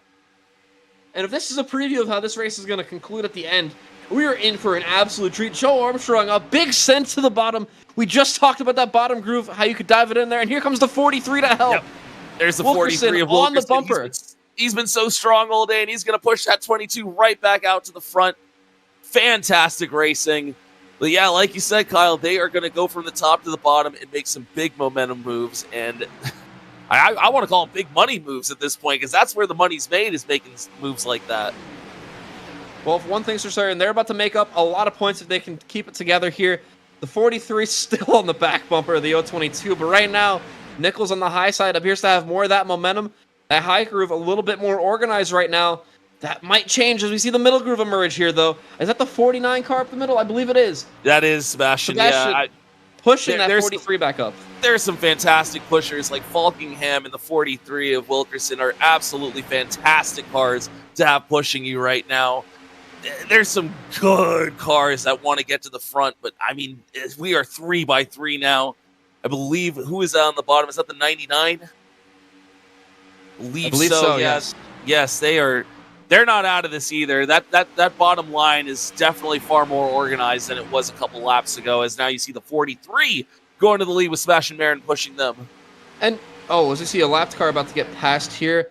Coming to the end of this stage, this could be a little treacherous. Wow, the 43 got sideways. Wilkerson able to hang on. But, and another move. Oh, that's Joshua Chin back on the track. That is, and Joshua Chin needs every point possible. One of our chase-off drivers able to get back out there. That's great news for Josh. right up there. It looks like, is that the 22 perhaps going through the middle? Oh man, another big block from the 43. Yeah, Armstrong, I think, got into the wall there a little bit for a second. That was very risky. They are absolutely just going for it. The jockeying for position is crazy. We got 2 to go in the stage here. Well, at this point, you might as well go for it, Anthony. 2 laps to go in this stage. At this point, you're already in jeopardy if you're up here. And these grooves are pushing. The bottom groove all linked up, not making that momentum. The high groove did stay connected. Falkingham able to push Nichols out to about a half car length advantage. Now that 39 is going to have the run. Where will he take it? Oh, they're locked in on the bottom. Watch this 49. Let's see it. 39's going to take the momentum. Get in front of the 49. Daniel Falkingham to the lead. What a move. That was about as last second as you could make that successfully, but Falkingham is very capable of making moves like that all day long. These guys are on the edge. They're well over 210. I feel like this is serious speed. Some of the drivers were saying before the race they anticipate on some of those really big runs upwards of 215 in the pack. I'm sure we're seeing some of that right now as we're on the white flag in stage number 1. The 21 on the bumper right there. That high groove's going to have a wave of momentum off too. Who's going to take that and make a move? I'm watching that 21 of Michael Guest back there. He looks really fast. He was almost a lap down to start this race, and now he's been at the front. Jake Poulin leading the middle pack, and there we go. Oh, Sig Nichols. Going to be the first one. Sebastian going to get freight trained a little. No, he's not. He has all the help. I don't think that 63 is going to have any help. That inside line might be able to steal this one away from Falkingham. And Jaden Hopp, somebody that's we've talked about, been in a few accidents, could be the winner here, stage number 1. Falkingham, a big push. Oh, he's sideways, but he's going to hang on. Falkingham gets to the line first. Stage 1 has concluded. And as I mentioned earlier, those new viewers for FTF Racing, we are not under caution. We are still racing at Talladega. And from here on, Stage 1 is already concluded, and your strategy has to do a complete reset. 67 to go. Oh, Jake Poulin got sideways. They're trying to get down to the apron, able to hang on. Oh, be careful that you can't go below the yellow line there, Cole. That is a penalty if you make any advancements doing that. Oh, man, that middle groove kind of compressed a little bit. I thought we might have saw Michael Guest in the 21 get turned. They were able to sort it out, at least for now. And, you know, for one, I would have thought that this would have calmed down a little after we got to the end of stage 1, but here we are, 3 wide again, still making aggressive moves for the lead. Yeah. My goodness. Kyle, I was going to bring that up. I would have thought that with the stage, quote-unquote, ending at that point, that they would have probably calmed down. Nah, they're still going as crazy as ever. This is fantastic racing. Daniel Falkingham has absolutely been the Pied Piper today, but he has got a lot of strong competition behind him. That high line is able to maintain so much momentum as you see the 43 of Wilkerson pull out a line there into the middle. Genuinely speaking, it feels like the moves from the top to the bottom are the riskiest ones, but the ones that are paying off is the 22 into the wall a little bit Armstrong. And that's going to hurt that third groove. You see them moving down as a result, but Joe Armstrong here off 4 going to get another big push. That high groove on its way again. I believe that's Cabrera behind in the 31 giving him the push. And you have to think, though, eventually this is going to settle out. You have a lot of laps left on the board. We know we have at least one more pit stop. Actually, from this point, you're going to need to make 2 pit stops no matter how you slice it. Mm-hmm. So at this point, it's a matter of keeping that car clean. You've probably, at this point, put your car in a risky scenario. But these drivers, that just shows you how much they want it and how much they think being up front is going to pay dividends in keeping these cars in one piece. There's no other reason to fight this hard for the lead. But you know if you're the first car in line, as long as you're not the one getting turned, you are pretty safe. Absolutely, nearly spoken into existence. I want to fight for track position if I can get it right now. I mean, I don't know when we're going to be looking at pit stops necessarily. I know a lot of people are hitting most of the cautions, a lot of topping off in between the yellows, or I'm sorry, before we go green. So, you know, there are some cars that might be on different strategies. I know a lot of people are going to be working together. The only thing that you want to make sure is that you don't get left out to dry with one of these pit stops. And genuinely speaking, the easiest way to make sure that's not you is to be leading. I feel like at that point, you give yourself a better chance to maintain your track position coming out of pit road. I will say this. There is an outside chance, based on when the last caution was, theoretically, if you can make about 37 laps on a tank, there's an outside chance you might see one of these cars towards maybe the second half of this group save an extra lap on this first run, and then maybe save a lap on their second run, and maybe make it on one stop. But Anthony, I'd never like to do those strategies here on those tracks. It always leaves you so vulnerable to maybe a caution coming out at the wrong time, or at the very least just losing the draft entirely.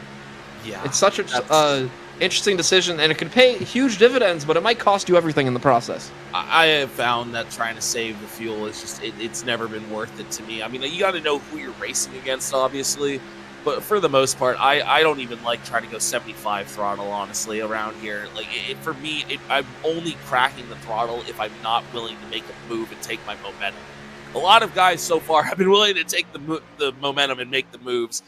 It's kind of calmed down a little bit right now, and I might be saying that a little too quickly.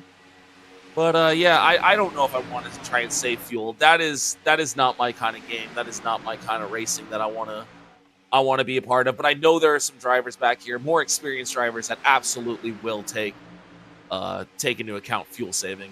We see the 43 going to the bottom there. That was close. Also, while we have a moment here, give a call to the 76. We saw Jason Wallet hit the inside wall pretty seriously earlier in a spin. Jason still up in this lead pack, actually the last car up in that high groove right now. A remarkable recovery. That car, I thought, was probably toast in regards to staying with the pack. Still up in this lead group, which is a lot more than some of these other teams can say right now. Yeah, absolutely. I give a shout out to them. That looked like a really hard hit, and genuinely speaking, they're running 17th or about the top 15. That's a fantastic job, as I believe that's the 22 who had a car on top of them not too long ago running behind them. So great job for Ashley as well. I mean, give a shout out. Your race is not over here just because you got into an incident. Yeah, you might not be able to lead the pack and you get some damage, but I mean, the draft is so strong here. You can get away with it. Another car that had a similar fate. We saw him toward the middle of that bottom group there, the Uno car. Jaden Hopp in a few incidents already, none of his own making, but that 81 still maintaining some great speed. As we see the bottom groove, though, unfortunately losing a little bit of the track position. Here at Talladega, though, it's known to kind of balance back out. I'm sure this bottom groove is going to head back to the front soon enough, and here we go. Seth Knoll, big move to the bottom. No help from behind, trying to jump back to that top groove. Couldn't quite get there. That's not going to work. You're not clear there. Seth Noel, a very, very aggressive driver, very aggressive car today. Getting some good help from Sebastian, the 49, who's been up there all day. I wouldn't mind getting pushed by them, honestly, at this point, trying to get this lead, but you need a little bit more momentum than that. Is looks like a 15 backing off. And they're about to overtake two of our chase-off competitors, the 83 David L. Brown and the 4 of Nate Stewart. Two drivers that need every point they possibly can, about to be overtaken by this pack. They can't really afford to just pull over and get out of the way. They have to hope to kind of get picked up by this group of drivers, and that might completely foil a lot of the plans for this group behind. Yeah, we're going to see how that works out here. You got to try and fight for that lucky dog, get yourself back into a position. I mean, 4 is 8 laps down. David Brown, he is on the lead lap right now, so this is far more important to him, I feel like, to stay on, at least in this pack. We'll see how this works out. They're going to hold the bottom. So far, so good, but we still see that third groove on the inside. Having the check up a little bit, going to try to kind of walk their way up a little so they can sneak past. Oh, Seth Knoll right in the middle there. Spencer Burns to the right. Very, very close between those two, but they were able to get it going the right way. Yeah, now they have an opportunity to get down to the bottom of the track, so that was very, very good racing. Very good avoidance. And you have to think of all the chase-off drivers right now. Seth Knoll might have the least to worry about. Not that things can't go wrong and that they wouldn't be devastating if they do, but Seth currently our point leader in that one car. This late in the game, obviously everybody pretty close thanks to the playoff format, but knowing you have at least a little bit of an advantage over your counterparts, the people competing for that same championship as you, it does give you a little bit of freedom, and I think that's why we're seeing this one car make as many daring moves. Think about how many times we've seen Seth go from that high groove all the way to the yellow line to make a big pass for the lead. It's happened on numerous occasions already tonight. And that's going to be a big advantage for Seth the rest of this race. A lot of the other chase-off drivers haven't had that opportunity yet, as we nearly had trouble there. Big move to the middle. Rowe going to take that front place part of me right now with some big help from Wilkerson behind. In that middle groove, the place to be. Spencer Burns also well connected right now. I mean, you know, not counting the points that we just had for the stage break, but coming into here, Seth Noel only had about a 10-point lead over Jake and Michael Guest. It is still close, and your competition is still running very much up front. So it's there is some motivation to try and keep yourself towards the lead. But Seth Noel has had one strong course as he turns. Shuffle! There's the whole field. Spencer Burns around. The 31, the 63, Jake Nichols. Sebastian Murray might get a part of it, and there's even more up by the wall. Gonna save it. There's more carnage back here. There are cars wrecking everywhere. Wilkerson. It is almost a graveyard. Oh. So many of our front runners in trouble there. We see David Cabrera. That car looks damaged, to say the least. Having a hard time getting that thing back to the pits. The 43 doesn't appear to be too tore up, but that's one of the dominant cars all day long. Jacob with some trouble there. Spencer Burns. Michael P. Frisch, some right side damage, it looks like a little bit. Yeah. A lot of cars, a lot of our chase-off contenders right in the mix when things went wrong. And that is how quick your day can turn. My goodness. Anthony, tell me what happened here. All right, well, I mean, it looks like the wreck is going to start on the bottom here. I believe the 31 just gets bent out of shape across the one's nose, and that is just going to get right into the field as you see the 43 of Wilkerson in it. Strong car there. Oh, my goodness, there's a lot of good cars that just got involved in that. Hopefully not too much damage to a lot of the championship competitors, a lot of the strong cars in general, but, I mean, that did not look good. 31 just got loose in front of the one, and I don't think Seth backed off. That's why you can't get on that left rear. It's so easier said than done. But the moment you start pushing somebody there, they lose all that rear stability they might have once had. And you see there, wow, a lot of cars all in one spot. Oh, Jason Wallet in another one. Another big hit there. Was that our upholsterer? It was. Paul Mikolajczyk. Oh, heartbreaker. A lot of our really fast cars with some damage, some adversity the rest of the way. That suspension is cooked on the 31, I'm afraid. Let's ride on board with the one of Seth Knoll. He's giving him a big push here, and pushing through the tri-oval is typically fine. It's just came too far up, and hoping Seth was still there. And I mean, yeah, that's a lot of damage. Look at this save right here. I believe that's a 26. That's a 66, 63. Sorry. Yeah, Jake Nichols, a crazy slide down into turn one. I didn't realize he actually gathered that up. What a response there. He almost got in the 49 there. That was a sick drift. You know, we talk about moments that can save a championship. That might be one right there. Let's take another view here. And once you get turned up to that outside wall, it's just on. You see the 63 gets clipped in that left rear. Almost saves it. Going to lose it a little again. And another crazy drift down into one. Going to hang on to it. And give a call to that 99 as well. A great save by Rowe as well, just to the right of that. Yeah, some good saves overall. You know, keeping a lot of good cars in it. We'll see exactly the extent of the damage for everyone else as we got pit stops going on with 56 to go. It's like the 22 may have missed their stall. Same with the 1 there. And these are big stops, Anthony. If you pit here, which everybody seems to have, you're going to end up having one stop remaining on the rest of this race, barring any potential damage. You can very easily make it, even if you're on the shorter end of that fuel mileage. And we see right there, Falkingham, first one out, Guest in second, Armstrong third, Marin fourth, and Nichols, who just went through that slide, going to get out of the pits in fifth, and it doesn't appear to have any damage to that 63 car.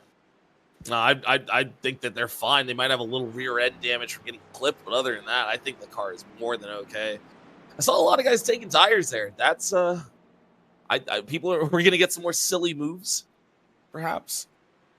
Well, we talk about the speed. When you're going 215 and you have a car in your rear bumper, you need all the grip you could possibly get. That might have even been part of the factor we just saw with that last caution. That one car has been very, very successful, pushing a lot of people up front all day long.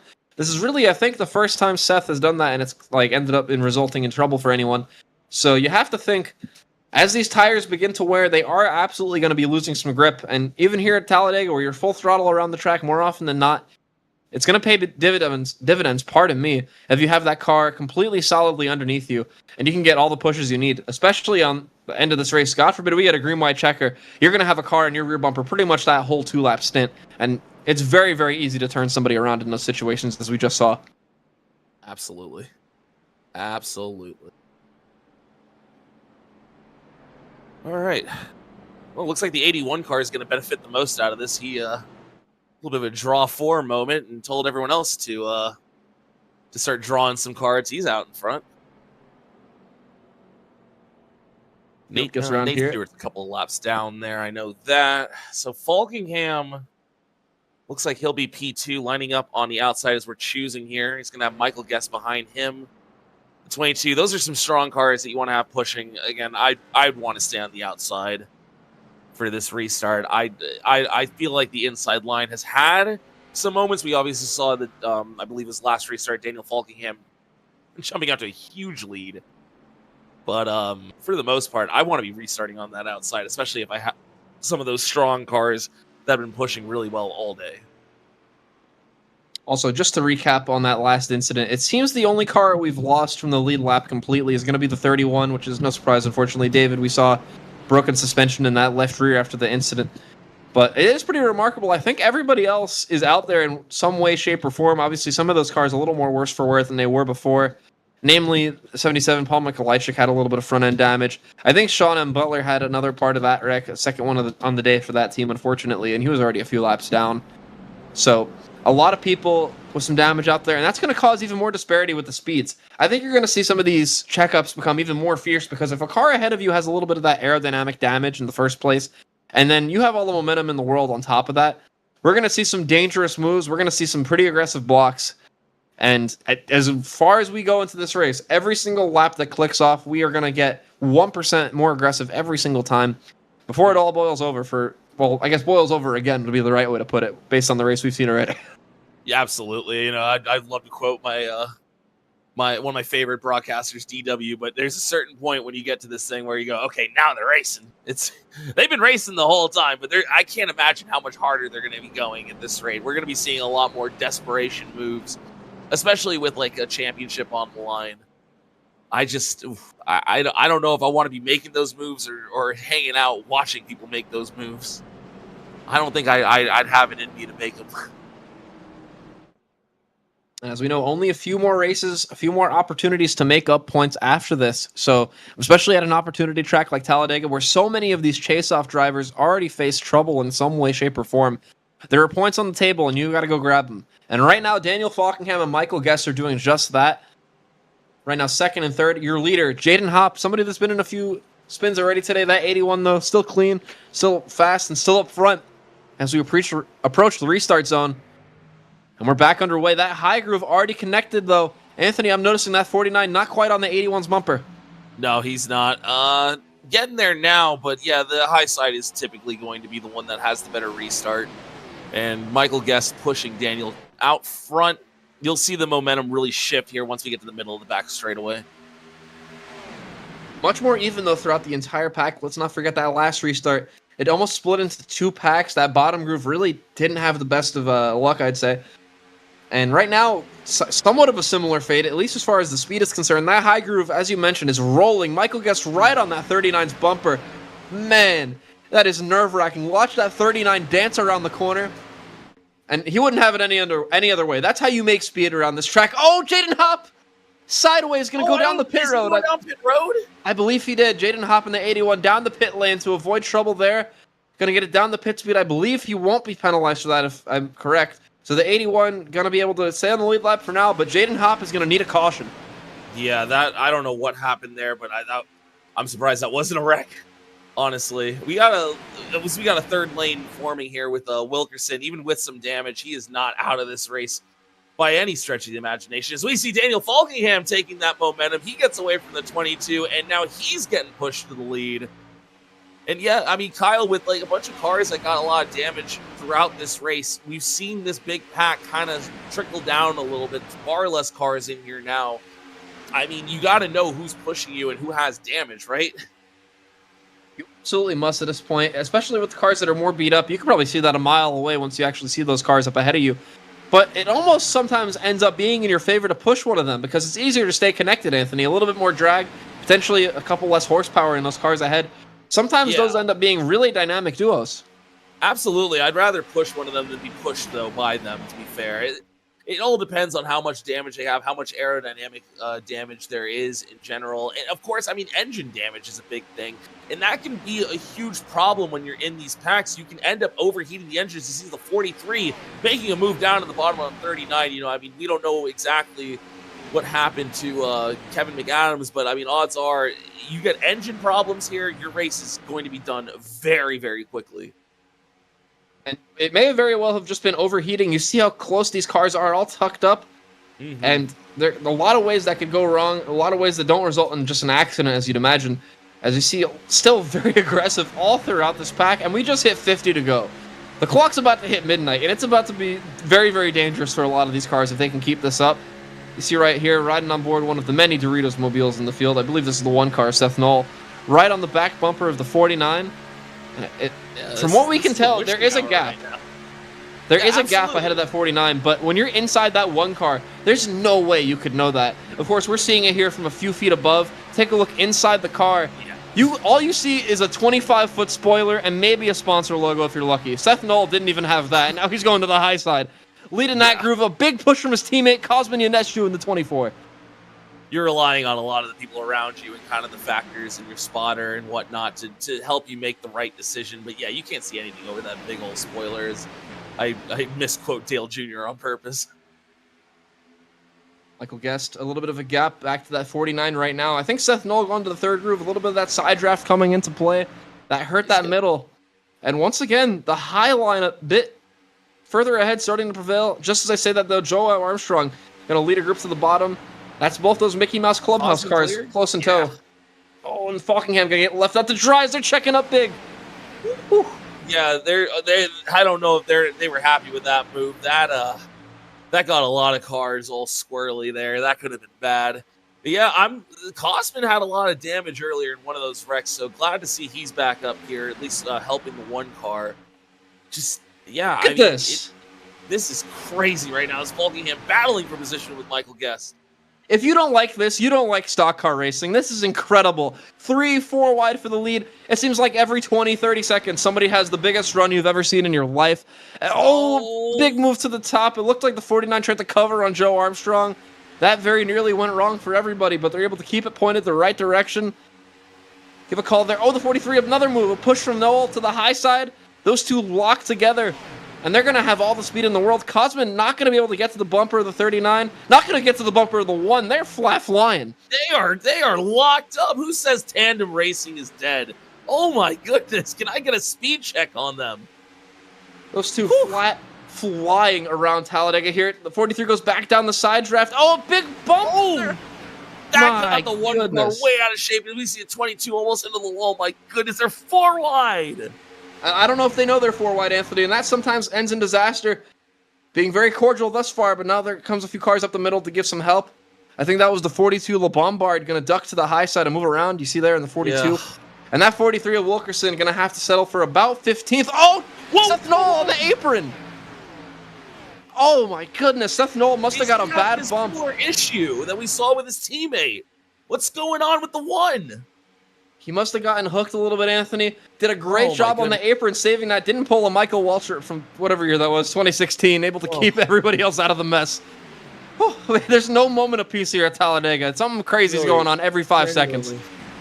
Almost pulled a Babe Juth, but just, my goodness. The leaders are still managed to maintain their speed and track position right now. That's just a very scary moment as we see. I believe that's the 23s. That's Scotty Smith. He's up there in the top 5. We haven't called his name at all today. No, Scotty, he's been hovering around that 10th to 15th position. Ended up in a few incidents, not of his own making. Well, he's going to have some help, though. That bottom groove is very organized. They're just a little further back. When somebody up front inevitably dives low, that's going to give them a huge advantage. Absolutely, as we see that now with the 49. Oh, and Scotty made contact there with the 63. Come back up. Be careful. And once again, they saved it somehow. I have no idea how they're doing this. Oh, we are getting very spread out here, Kyle. We are going to be lacking an opportunity for chaos, at least in the middle. But the front pack right now is still very close to each other. We are on the precipice of sending another man to the moon. This has all the makings of a disaster, but so far, these drivers able to keep it pointed the right direction. I know we've had some trouble today, but this run alone just shows you the quality of driver we have here in FTF. The FTF Barr Visuals Cup Series. So many of these drivers making saves I've really not seen very much of here on iRacing. And right now, we've got about 12 cars left in this lead group, it appears. A second group has now splintered off thanks to all the chaos. But with how big of a hole these cars punch in the air, it would not shock me if in 3 or 4 laps, that whole second group, especially if they stay as organized as they appear to be, will catch right on up. As we look at the ticker on the left side, about 2.5 seconds back, about 2 seconds back from the last car in this group. So very, very doable, but they have to work together if they want any chance of making it back up. Absolutely, they're lined up. That is more than enough cars. I feel like to get back up there. Like I said, I think the magic number to me is 7. But there's also another factor, as you see right now. They're kind of doing it for you. You want them to be at least 2 wide. 3 wide is the magic number. They start like getting side drafty with each other. You'll get back up there in no time. I think maybe in about 10 laps we'll see these packs either reconnect, and I know that's gonna be right before a final pit stop too. Yeah, you said it. Yeah, they're already catching back up. Once we hit that 35 lap to go mark, Anthony, the pit window is open, and you're going to start seeing people be very, very creative. If I know one thing about the FTF Cup Series, there will at least probably be 1 or 2 teams that take that as their opportunity to short pit, especially if you're up in this lead group. If you have a few friends, you get out there, you stay on the lead lap. If you get that lucky caution, suddenly you have enough fuel and the track position. And from there, it's completely in your hands. Falkingham's still being equally aggressive, even though it's down to 2 grooves. Joe Armstrong. Oh, somebody hit the wall in the back there. I believe that's Freilich. Yeah, I think you're right. The 15 of Cole Freilich turned into the outside wall. It appears they're both going to be able to keep it going. No damage. Well, that's going to really help this pack now, is they're going to have 2 cars to draft off. Yeah, Cole Freilich row with him in that. Both of those cars appear to be okay, but they are absolutely now going to bridge the gap between both of these groups. Oh, absolutely, Kyle. You hit the nail right on the head there. They're getting a little bit of help, and this pack will definitely go around them. I don't see why they would want to. Oh, I'm hearing that the 15 actually has a meatball. Oh, they're about to have a lot more throughout this field. Martin, Sebastian Martin down on the apron. He was able to hang on. Every moment this race goes by, we're seeing something like that. And that second pack is here. And they have all the speed in the world. Down to the bottom. Ashley Collins, 8 laps down. Pushing that 93. Rabideau, huge momentum. Going to get through half this lead group. She clearly got a lot of that damage cleaned up. She is fast and she is pushing real hard. So, tough to be 8 laps down, but I think she's having fun. That's awesome. Right on the bumper of that 93. We see a slow car to the inside. That's to be expected with some of the incidents we've seen. Is it oh, that's Jaden Hoff. Yeah, so Jaden this time. Jaden, he's going to need to draw a whole lot more if he can't maintain this draft, and he just went to the apron. He should be drawing up a new contract with his spotter, because he should have absolutely stayed on that bottom groove. He probably could have held it up with this group and then maybe got that caution he needs. Nonetheless, this second group caught to the front. It seems like their momentum has stalled, and now we have a little bit of a calmer pack. Falkingham, though, out in front. Michael Guest, another chase-off driver, close behind. And Lombard, I just called out that 42 not too long ago, up into the 3rd place. Yeah, I remember LeBombard got involved, I believe, in that first wreck, so great recovery drive. Same with Cosman in 4th and Frisch in 5th. I know Frisch has some damage, I believe, in the rear end, so definitely some good racing going on for these guys. Great recovery. Well, with 40 to go, before we get to our final round of pit stops, we're going to take a break, but we'll be right back with the action here on FTFGG.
Welcome back to the Telstra Talladega 500K, where we have 37 laps to go here at the line, and all the points in the world to potentially go out to one of these winners for the chase-off drivers, or just the glory of winning for anybody else. And trust me, everyone in this field is going to do what it takes to get there. Oh, the bumper going to get left out. Going to have some help there from Cosmin Yaneshu behind. And Anthony, we are rapidly approaching our final set of green flag pit stops. Yeah, the window is open. I would probably just stay out here as long as possible to at least try and get as little fuel in the car as possible for the end. Just make it easy for yourself if you can. Take it easy. Don't try and wreck. Obviously, don't try and wreck, but just take it as calmly and smoothly as you can. This has been a great run so far since our last yellow.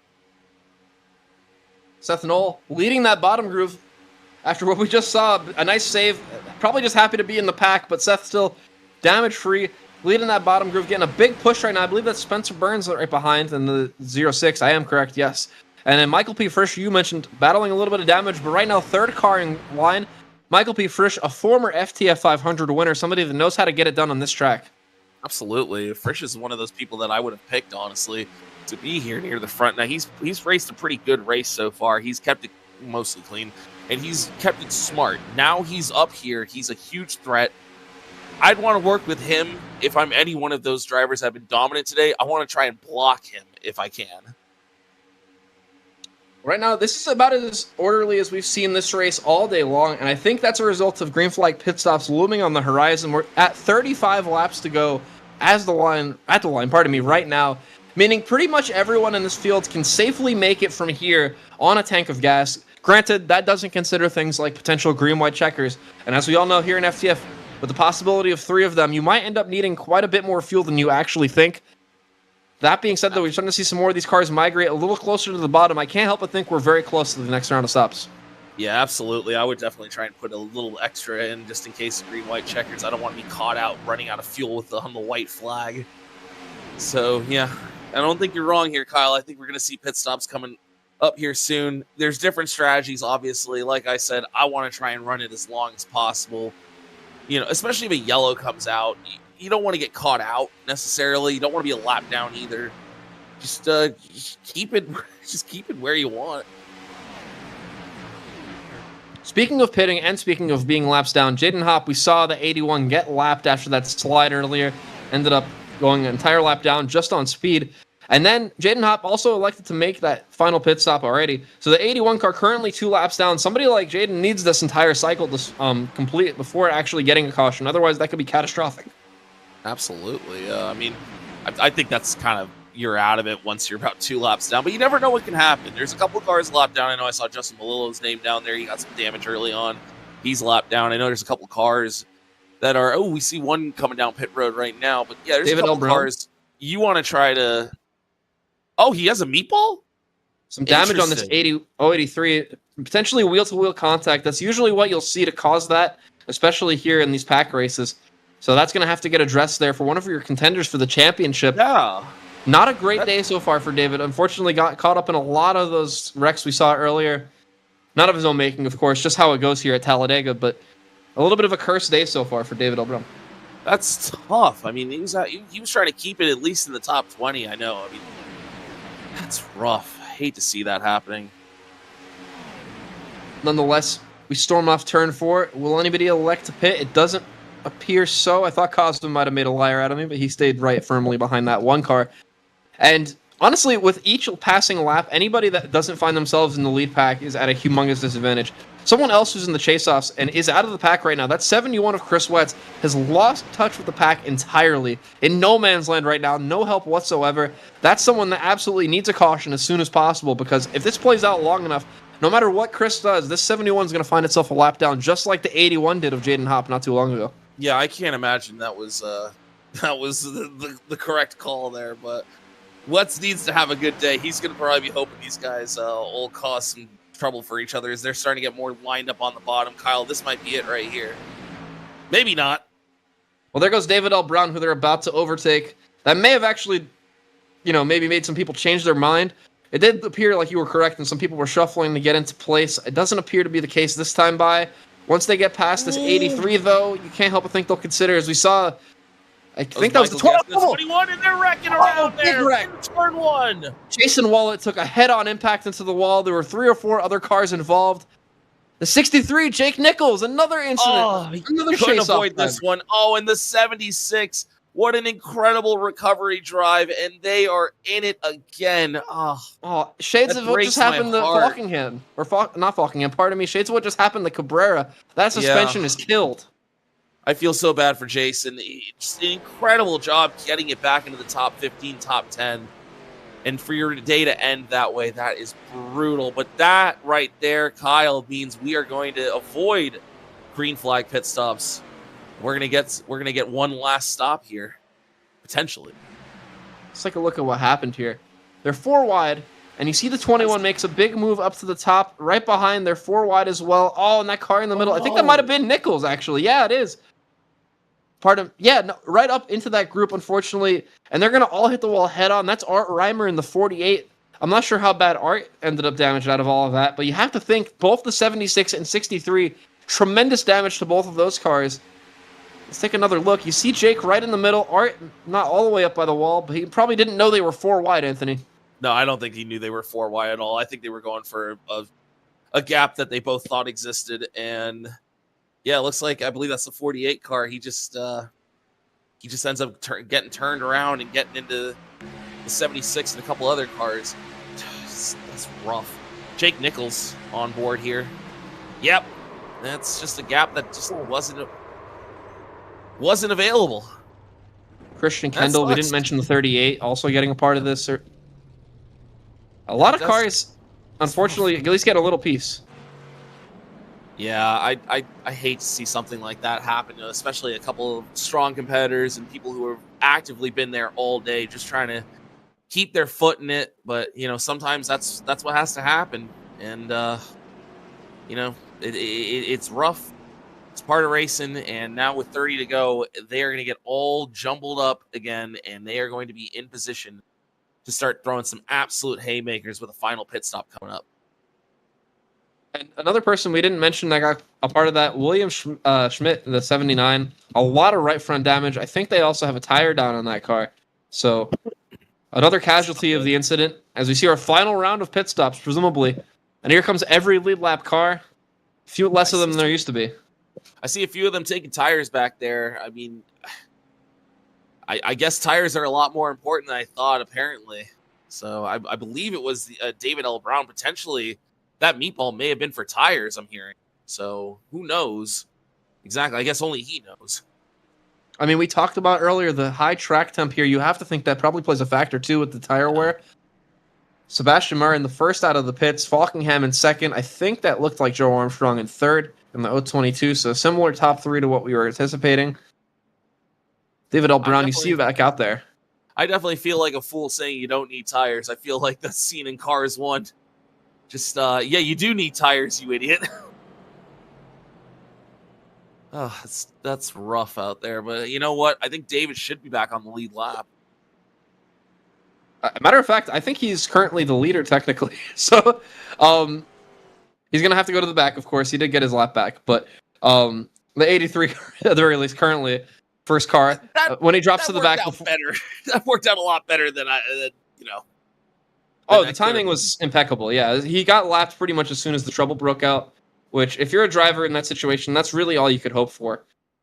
And it worked out in this case. David L. Brown, one of our championship contenders, as we've said many times now. This is the kind of good break you need after having some misfortune.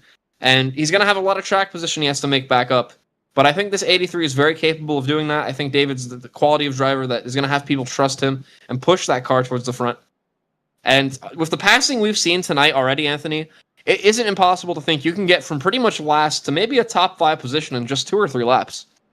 Well, I mean, considering a lot of these cars have damage, I feel like you'll be able to make some better moves getting around them.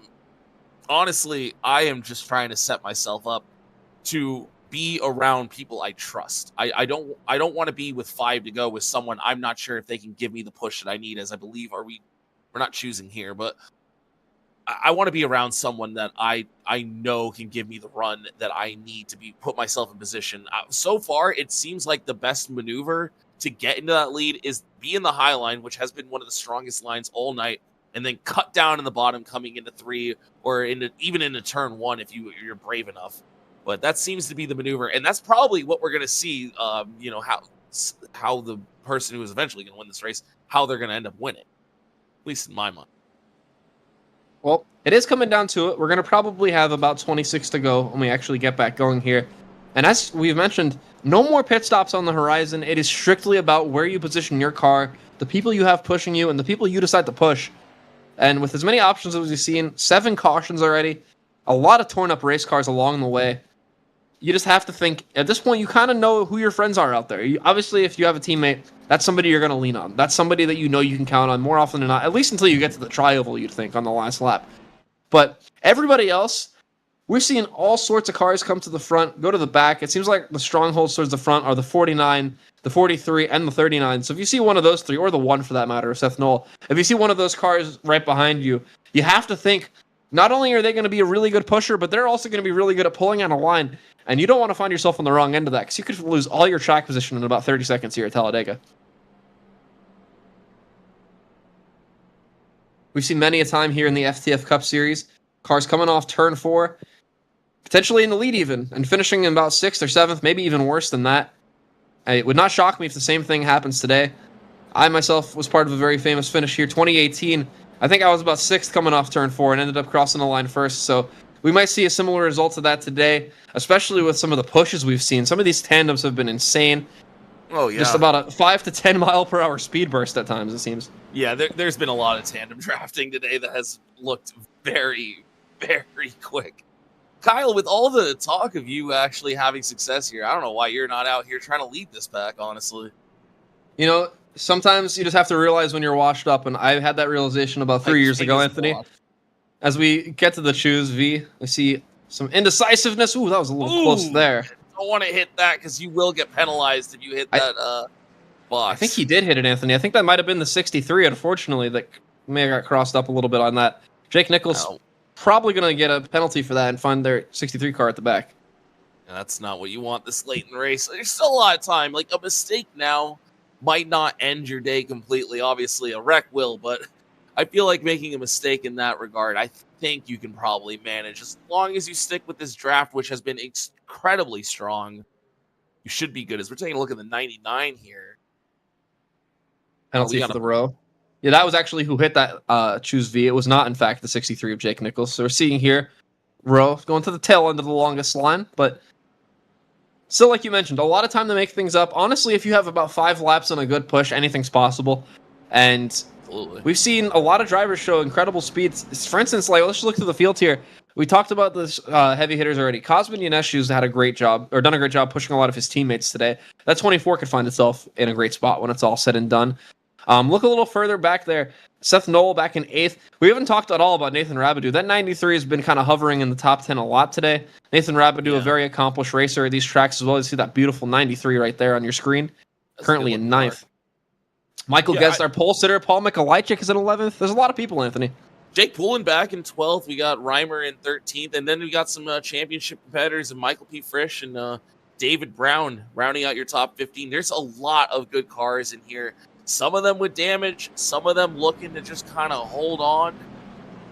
We see a lot of cars back there. It looks like they topped off for fuel. So, I mean, maybe people preparing for a potential green-white checkered. Well, not only that, Anthony, if you get more fuel in the back of these cars, it's going to get that spoiler just a little bit further out of the air, keeping it a little bit more weighed down. It doesn't seem like much, but here at these tracks, these speeds, 210, 215 even with a good push.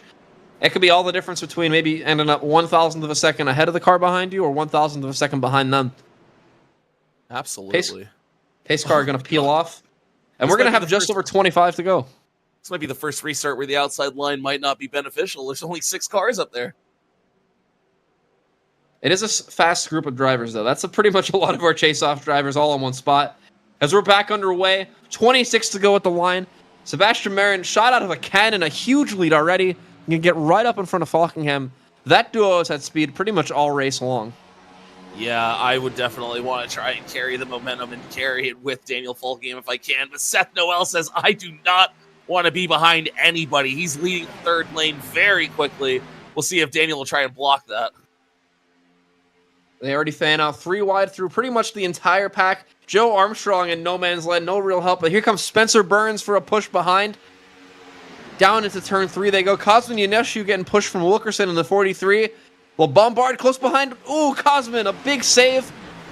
It seems like those Mickey Mouse cars, whenever they get pushed, get a little bit sideways. The only one we haven't seen happen too much to is Kevin McAdams, who unfortunately is already out of this race. Yeah, they have been very squirrely. I mean, we saw what happened earlier in the race with Seth and David Cabrera. So but I still would want to be around them. I still would want to be pushed by them. They are the strongest cars, in my opinion. And no surprise there, Seth Noel hanging out in third. That high side is just continuing to chug along as the bottom is just completely evaporated. Cosmin all the way back there, probably back in 15th now. It's only a matter of time, though, with how big these runs are. You really can't check up and stay in line if you want to. Joe Armstrong displaying that right there. Nothing he could have done but dove into the middle, and that's exactly what happened. And when you already see an established group of drivers in the bottom, Bombard, Mika Leitchik, Michael P. Frisch, and now Joe Armstrong all lined up, you know you're going to have some solid help. And there you see it right there. More and more people making that decision to get to the bottom. Chris Sweat's in the back going to join them there. Here comes Falkingham, going to lead that line. Going to get right underneath the 49 of Sebastian Marin. Down into turn 1. He's sideways. He's getting all the push he can. So is the 49. Seth Knoll on his bumper. Oh, they are squirrely right now. They are pushing in the middle of the corners. That's so risky. And it's really those moments where you get off the corner and into the corner, where the car loads and deloads, those are the areas that are really, really sketchy. If you push on the left rear there, we saw it so many times already in this race, you can spin a car around in about 2 seconds before you even know what's going wrong. And it very nearly happened in both lanes there. Kyle, these are some good drivers, so I know that they know what they're doing out there. It just looks so much sketchier from up here. I tell you what, every single time you see a car bobbling in the middle of the corner, you think that's it. They're wrecking again. 23 to go here. And you mentioned it earlier, the cream rising to the top. Take a look at that leaderboard on your left side of your screen. Look at all those names in yellow. That's all the chase-off drivers, and look how many of them populate the top 15 right now. I mean, my goodness, Frisch back up here. David Brown is not far out of it, and Chris Wetz has found himself in the top 15 again. That Phillips machine looking good. Paul Mikolajczyk dove out of that bottom groove. The top drivers right now, I mean, Seth Noel, Michael Guest, they have absolutely put on a clinic along with Sebastian Marin. Where's Falkingham? He's fallen back down to 9th, but he's not out of this for sure. We say 9th, Anthony. He's only the 3rd car in that inside groove. He's not that far back. That's how close everybody is and how much of a shot all these drivers have. The 99, who we just talked about going to the back, already back up in the top 5 right there. 3rd car in the middle, pushing that one of Seth Knoll, who in turn is pushing the 49 of Sebastian Marin. On board the 00 here, Jake Poole, I'm watching it all transpire from the top. And this is the most agonizing sight in motorsports, watching all that track position leave. You're the 24. Cosmin Yaneshu, a big run. Not going to elect to take it to the middle. Yeah. But they beat him to it up ahead there. Who did they just leave out? A couple people. Sebastian, and I believe that is Seth. Yeah, Seth Knoll also losing track position. Yeah, Seth is all by himself, and I'm sure that 3rd lane will show back up. It'll as now he's getting help from his teammate Cosmin. So that's huge right now. Want to get as many of your groove. Want to get as many of cars that you can trust. We're almost 4 wide. Oh. You know what they say about drafting track races, though? You either make passes or make safety improvements, and we're about to make a lot of safety improvements. Wow! Joe Armstrong, a huge bump right off turn 2. I don't know how he held on to that. The high side having a similar problem. Seth getting a little wobbly. He's able to hang on. And nobody else knows how to react. Kyle, I'm not sure we know how to react. There's 20 more laps of this, Anthony. I'm not sure I can take it. Even with 20 to go, you see a pack back there that is just absolutely not wanting any part of this. Well, now they're starting to catch back up. But my goodness, you got to try and put yourself in position. It's go time now, as if it hasn't been for the last 90 or so laps. It is officially go time in my mind. 20 to go at the line. Sebastian Marin continuing to lead. And he's doing a great job of maintaining all the lanes. Look at Sebastian here in the middle, watching that 06, pardon me, get all the run. That little bit of an air bubble these cars actually get, though, enough to keep that 49 up with the momentum. He's able to get in front of the 1, Seth Knoll now on the bumper. And if you can keep an eye on all those grooves behind you, you can do this, but with the runs they get, it's so much easier said than done. The 43 on the back bumper, that 06, look for them to make a run here. all the way to the bottom. From the top to the bottom. Again, back to the top. Elevator Sebastian move. making incredible blocks. And these are the drivers that have been fighting it out up front all day long. They've all been doing this pretty much since the start. Nearly 100 laps of this already have transpired. And that's where this practice comes in. I mentioned it earlier. You're really just learning for the end of the race and the end of the stage. That's what your entire purpose is as a driver on these tracks, especially with how quickly you can advance through the field. And now they're using all those skills they learned and putting them to good use. And we're seeing just marvelous racing here at Talladega. Look at the 22! Big run up the middle. Yeah, and I there's don't no think help to this be found. Oh, they're wrecking the 24 Cosman around into the 15 of Cole Freilich. Caution's out. How did nobody else get involved in that? Oh my goodness, the 24 backed it into the fence. The 15 right behind. I don't think the 15's even too beat up. We just escaped disaster. And caution is back I out can't believe that. for the billionth time. And by billionth, of course, I mean 8th time tonight. And 18 to go. My goodness, you could just feel that building. A couple cars with a meatball flag from that. The 24 and 15, as you'd imagine. It looks like the 00 also got some pretty significant damage we might not have saw. So Jake Poulin, unfortunately, going to have to come down. Let's take a look. Anthony, how did this all transpire? Well, I'm going to be learning along with you, but it looks like if I had to take a guess, the 24 is going to get turned here. Oh, he comes down on the 43. Oh, and just hard contact between him and the 15. I'm surprised that the 00 got a meatball out of that. But Kyle, you said it yourself. That should have been so much worse. Yeah, they were all getting checked up, getting those big runs we've seen all day long. The 43 going to try to take it to the middle, but as that happened, you saw Seth and all made up moves to the bottom. Cosman trying to at least follow down to the middle, and before you knew it, everybody was fighting over the same real estate. All three of those cars going to hit the fence. That's where the 00 got its damage, and now we're going to ride on board the 15. This is Cole Freilich. Yeah, as you can see, there's just going to be nowhere to go here and just heavy contact. And unfortunately, getting a meatball this late in the race, that probably will evaporate any chance at winning this one. So that's tough. Those guys, I mean, specifically the 24, well, also the 15, they had damage earlier in the race as well. You hate to see it. Man, this is the type of racing. You can do 95% of it correct, and at the end, just find yourself in the wrong place at the wrong time. That's what I meant about, needing that bit of lady luck. And we're going to have potentially a few cars spitting. Of course, the 00 is going to have to with the damage. You see the 24 in the back. Doesn't appear that pit road is going to be a busy place here. I'm used to seeing a South Point car upside down, so at least he kept all four on the ground here. And just as I said that, honestly, the second half of the pack all elects to pit pretty much. So we're going to have a lot of cars either with more fuel or tires. Looking down the pit road here, it appears a lot of these cars actually opting to get the full service, so going to have a lot of grip, and they're going to have a lot of reason to get to the front. They're just not going to have a lot of time to do it, Anthony, and that might be a recipe for even more trouble. Absolutely. I mean, there's the potential that a lot of them could also be fixing damage as well from earlier incidents, maybe not completed, but I don't think anyone pitting right now for tires it's really going to make that much of a difference. However, you never know. I keep getting made a fool out here, so it's the Anthony kiss of death a bit. Well, one thing is certain, barring any pit stops here coming to the white flag, once ago, the leaders of the pit road there are going to start 10th. That's, of course, Jake Nichols going to be 10th, first off pit road. Brian Zabelski, second off pit road, going to be 11th. Then you have Sean Rowe, Michael Guess, Nathan Rabideau, and well, that's not Ashley Collins because she's a few laps down, but then we'll have David L. Brown behind in the 83. So lots of opportunity for those cars to make their way up front. Only 9 cars ahead. And as you mentioned, some of those cars even have a little bit of damage. William Schmidt had some damage earlier. And then ahead of that, we talked about how many things that seem to have gone wrong around or near the 149 tonight, unfortunately. But they're pretty clean, it looks like. So, going to have really no idea what to expect. We're going to see a lot of big runs. We're going to see a lot of daring moves. That's all I know.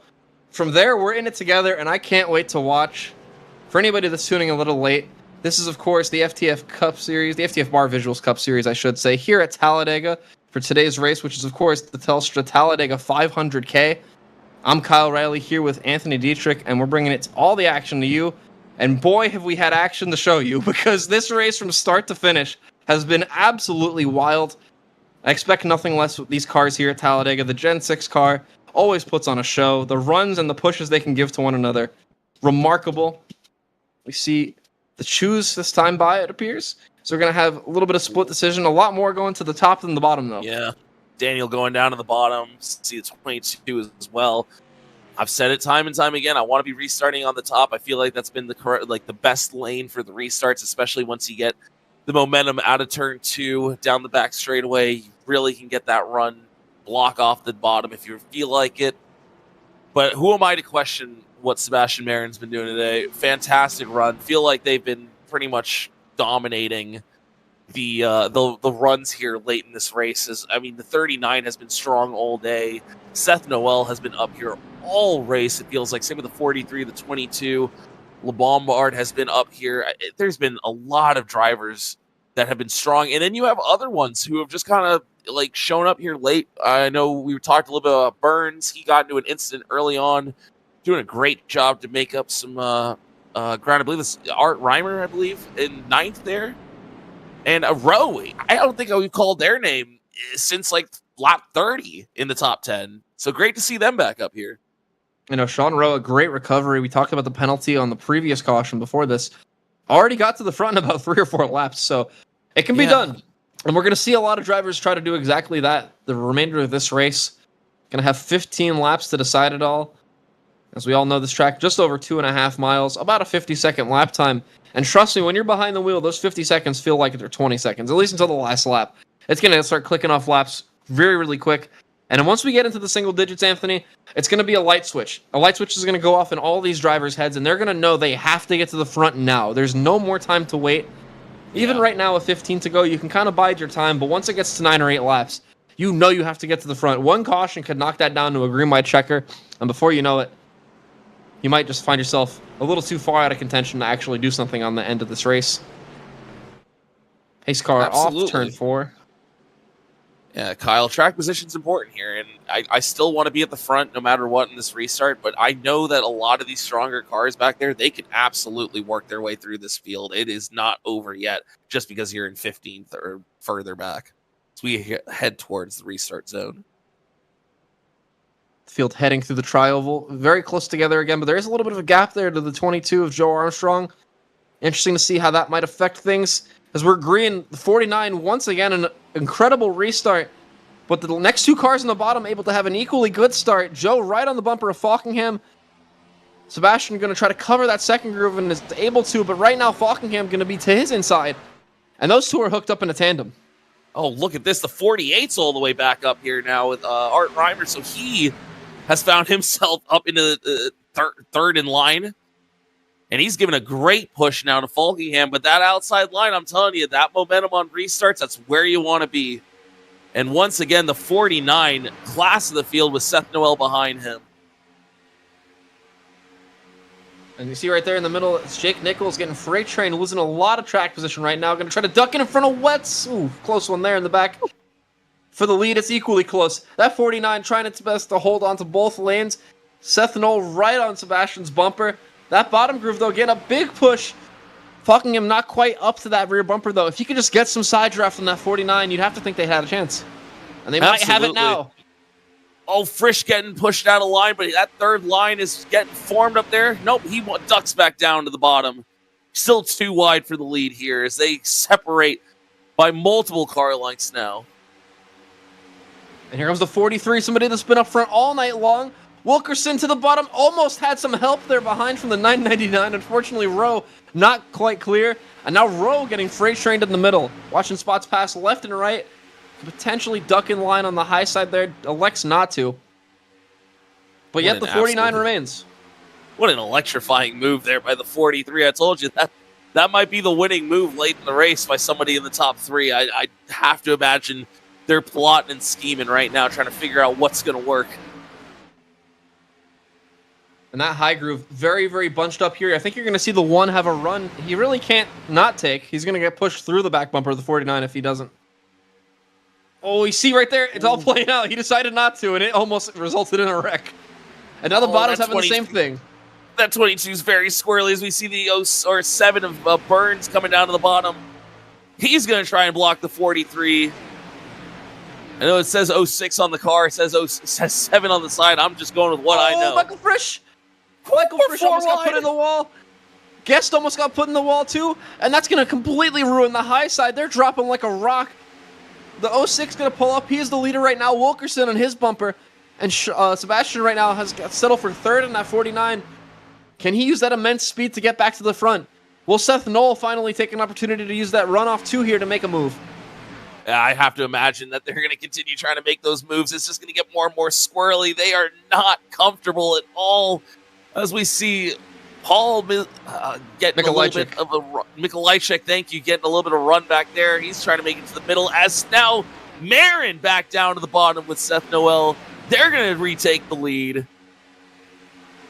And that's been the game plan all day long for Sebastian Marin. Aggressive in practice, aggressive in the race, and it's paid huge dividends. This 49, the dominant car of the day, trying to hold both grooves behind. Spencer Burns on the bumper with Wilkerson in the 43 on his bumper. Oh, this is intense right now. They are all over the place, and we're still not even a 10 to go. This is getting crazy. And there is no room to breathe in that high groove. Everyone on everyone's bumper. This is as fast and as hard as they've been pushing all day long. Look at this tandem. The on 22 pushing Seth Noel straight to the lead. Here comes the 43 to get involved in it. Seth Knoll back out in front. Joe Armstrong trying to get clear so the 22 can make a move. He does! To the inside, going for the side draft. Here comes the help on the high side, though. Seth Knoll, a big push from Sebastian. Much more help in that groove than the bottom. Seth going to get back out in front through the tri-ovals. They get to the line. 10 laps to go at Talladega. Who wins it all? Joe Armstrong leading the bottom, getting a big push from the 43. They're going to clear that high groove. Oh my goodness, they are 3 by 3 behind. It is very much a traffic jam behind them, and everybody's going 210 right now. They are 100% on the throttle. Everyone's good on fuel, and everyone thinks they have a shot to win it, as here comes Wilkerson for the lead. A big move down into turn 3. Some help from Falkingham behind, as well as about 15 other cars, hopefully, all pushing through the bottom of turns 3 and 4. Will the 43 stay low? No, he ducks high to try to hold that 22 behind. Joe Armstrong going to look even lower. 3 wide through the tri-oval, and a big push. Oh my goodness, that's so close. Oh my God, you're not clear. Oh, Falkingham almost just got all of the 22 on his right side. My goodness. 9 to go, and they are as close as humanly possible. A slow car up ahead they're going to have to navigate past. Up to the high side now. I can't make out who that is. They're going down to the bottom. I think that's the 76. 76, my apologies. Let's take a look. It is just 76. That is Jason Wallet doing the respectful thing, getting out of everybody's way. Tip of the cap there. As we see here, things have a little bit calmed down, but just for now. Paul Mikolajczyk to the bottom. A big push to the 99. Sean Rowe trying to take that momentum all the way to the front, but right now that high groove much more organized, Anthony. Oh, absolutely. This is a moment to maybe catch our breath as we see the 43 of Wilkerson again going down low, trying to see if they can take the momentum with them. There, oh my goodness. Is that the 81 in the top 5? Oh my. That sure is. Oh, all close together there. Jaden Hopp, you mentioned leading that high groove. Can you believe it? What a recovery. He was 2 laps down, 20 laps ago. Unbelievable recovery. It's been a day for comeback stories, Anthony, and we might see one of those drivers win this race in a moment or two. Oh my goodness. Right now, all bunched up.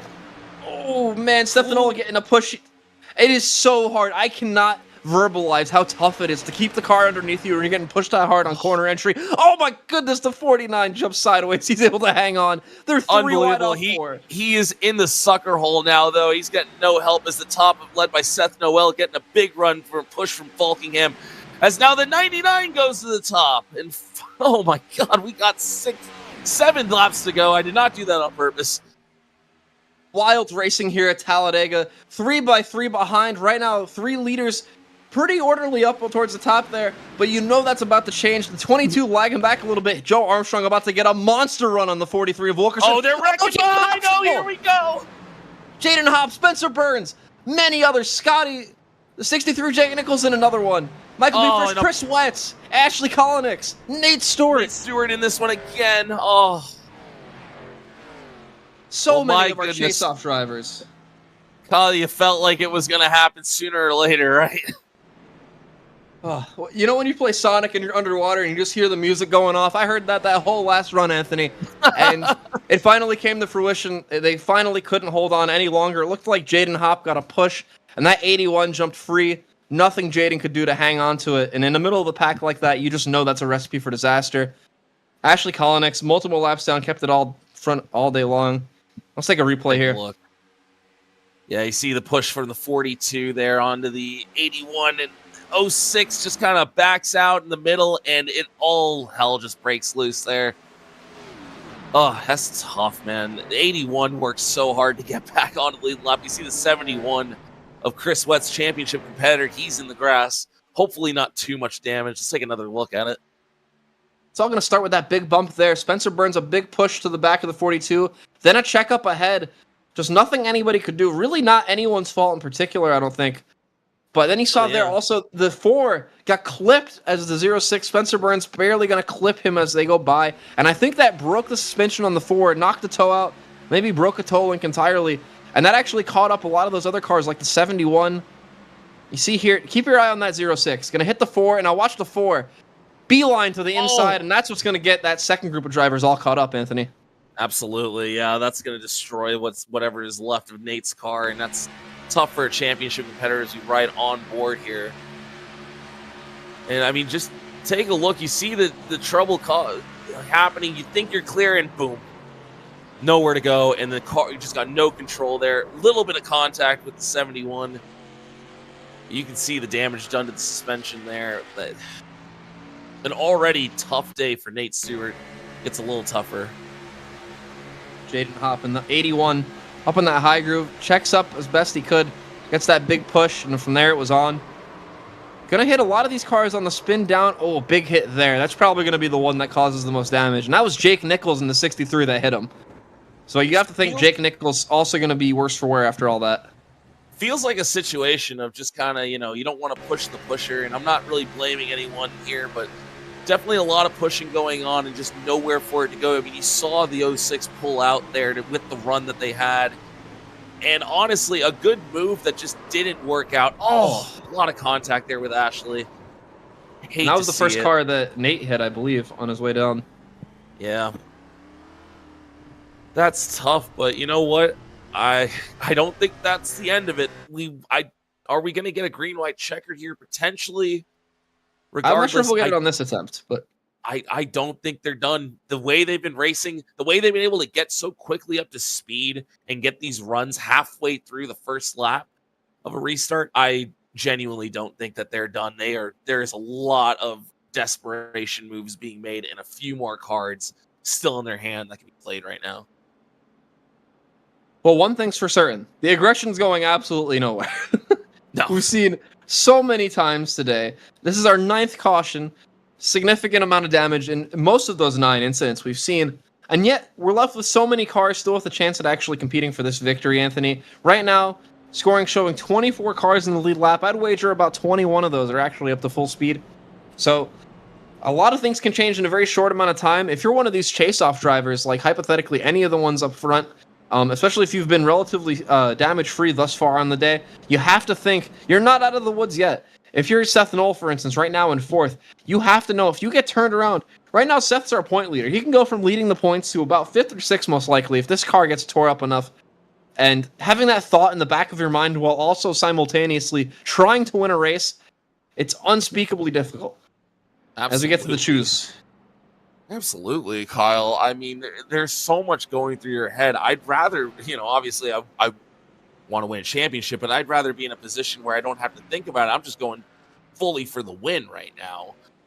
There's a lot that is at risk here. Yes, you could make the Superman move, maybe win this race, but at the same time, you could also take yourself out and, getting taken out of the race right now, that puts you back probably in the deep 20s at this point, and your chance at a championship may evaporate. So I don't know. I'm feeling pretty good if I'm the 43 or the 49. I'm not in the chase. I'm racing purely for the win, and they have been very, very good out there. I mean, if I was going to pick anyone to win, I feel like it feels like one of those cars that are outside the chase might be able to pull this one off. Well, one thing is certain, and it's that anything's possible. Like Kevin Garnett once said, and we're going to probably see that play out right before our eyes here. 3 to go on the restart. This is not a green-white checker attempt. We do have 3 attempts at a green-white checker here in FTF, and of course on the 3rd attempt we have the dreaded point of no return. Right now, I don't even want to speak that into existence, so we're not going to. We're going to assume it all goes well here. But should we find ourselves down that path, we'll reassess a little bit later. Wilkerson, one of the dominant cars of the day, all day long in that 43, still your leader. Sean Rowe in second in the 99 with a big comeback there. Joe Armstrong, Seth Knoll, Daniel Falkingham, the 3 of them up front all day long, as has been Sebastian Marin in this 49. And then from there, you get into a couple of cars that maybe had some adversity to overcome. David L. Brown, a little bit of damage earlier. Mikolajczyk was in a couple of incidents. LeBombard just got a little piece of that last one. So, a lot of stories to still play out. A lot of people still trying to save their season, or at the very least, add a win to the column. Make themselves feel a little bit better if it hasn't gone their way thus far. Absolutely. Probably, if it goes green, about 2 minutes of racing left here at Talladega, and trust me, that is weighing on every driver's mind, and look how many are on that high groove. Oh my goodness. Yeah, I think they're finally listening. That has been the dominant line. Oh, we'll see what happens here on this restart. Wilkerson leading us back. Through the tri-oval for potentially the final time. Wilkerson, Joe Armstrong behind. On the inside, we have Rowe and Knoll. Pardon me, we have Rowe and Falkingham. And we're back underway. 3 laps to go. 3 laps to decide it all here at Talladega. And they're already getting to the wall up there. Oh, that inside line didn't get going well at all, as we see big push here from the 22 of Joe Armstrong for Wilkerson. This could be huge, but when do you want to pull out and try and make that move? I feel like if you're in the top 4 of a line, you can make it work. One thing is certain, you have to make sure you don't make the move too soon. You see how quick these runs develop. You see on the bottom there, nearly running each other over. Able to get... Oh, nobody knows where they want to be right now back there. The only person that feels even a little safe is probably Wilkerson, and I would wager even Wilkerson's a little nervous being in the front. Oh, so I don't think he's safe, Kyle. I think the 22's in the catbird seat right now. He has every opportunity, and I think that one car might go with him when he decides to make a move. They get through the tri-oval cleanly. 2 laps to go. Wilkerson with Joe Armstrong behind, Seth Knoll behind that, and Falkingham in 3rd. Here comes Sebastian Marin in 4th. Big move to the bottom. Oh, here we go. That middle line is fast, and Michael Guest is pushing hard. They both want to win this race really badly as we chug down the back straightaway. Off turn 2, the field goes. Down the backstretch, that high groove still the dominant place, but we've seen what a tandem can do. One will want to merge. Right now, that 21 all over the back of the 49, as is the 22 on the back of the 43. Joe Armstrong, he's going to turn him! Oh, he saved it! How did they save it? They're still coming down to the white flag here. There's contact in the wall. The 22! It's the everyone! Oh, no, the caution's out! Cole Freilich got turned ahead of this Seth Knoll. The 9 car, Jamie Ritchie Price, Jason Waller in another one. Jake Poulin gets caught up in it. Oh my goodness. Oh. Anthony, they were wrecking for 30 seconds. It just took them that long to finally finish the job. They didn't know who wanted to cause the wreck. They said, no, you cause it. No, you cause it. Finally. They were coming playing to the tri-oval. The yellow is out, and Kyle, it's going to be a green-white checker. A quick game of share the wreck score there as several cars make contact. And it finally results in an accident. Just devastating a lot of our front runners all day long, getting caught up in our 10th caution of the day. Anthony, let's take a look at this. Oh my goodness, where do we even start? Looks like the 43 gets sideways here for the 22, and somehow in front of the entire field manages to not wreck, but we're still 4 wide. Look at the 22 getting squeezed by the 39. 5 wide, no way that was going to work. And chaos ensues behind him. Couple of championship competitors involved in that one. Jake Poulin getting a lot more damage there again. Hate to see it. But yeah, that was a wreck that was happening for, like you said, 30 seconds. Falkingham, notably very damaged out of all the chase-off drivers in that one. Seth Knoll gets a little piece, as you can see. And then I think it looked like Michael P. Frisch got involved. I'm not sure what his involvement was, though. You see here, they all come together there. Looks like the 58 might just get turned. And then the real big wreck happens up in the tri-oval here. This group goes up right in front of all those cars. Jake going to make some contact with the 15, followed by even more contact with Cole. And they're going to find themselves in that infield grass. And, gentlemen, we have to do this again. We've got another 2-lap attempt. At the very least, one more attempt. through all of that, I think the 43 is still leading, by the way. Remarkable. I cannot believe that 43 car even saved it, much less still leading the race. Oh, Cole got hit a little bit, turned back up, just slightly entering the tri-oval, and then got hit again. And from there it was on, Anthony. It looked like from that replay, by the way, there just really was no room. Too many cars squeezed up to the top lane and just absolutely nowhere for anyone to really kind of recover the car. If we had made it to the white flag, I'd still feel like there was going to be a massive wreck regardless. However, take a look at Jake Poulin's onboard here. You're going to see there's just nowhere for anyone to go up there, and almost gets through that one. Cannot avoid Cole. And that's just unfortunate. Jake had to have thought he hadn't missed. It seemed like the scary part was over. That second group, though, going to slide back up the hill. Let's ride on board. This is inside, actually, the 9 car of Jamie Ritchie Price. You see it all play out here as the Aussies try to make a way through the accident. I'm not sure how much damage Jamie got in the process. A little bit of right side there. Almost held on to it, just got hooked, and that's what ended the 15 spinning. Some pretty significant contact there for that 9. I'm thinking Jamie Ritchie Price is going to have some repairs to be done for sure. And we haven't gotten to really call out Jamie Ritchie Price's name a lot. It's tough to have it with 3 to go and a huge wreck like this. But you know what?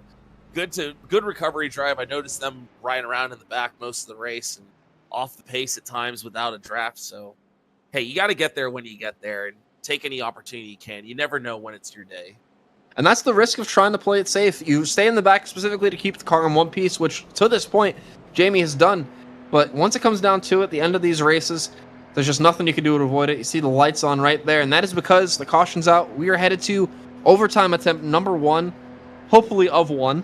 I guess we'll find out here together here on FTFGG.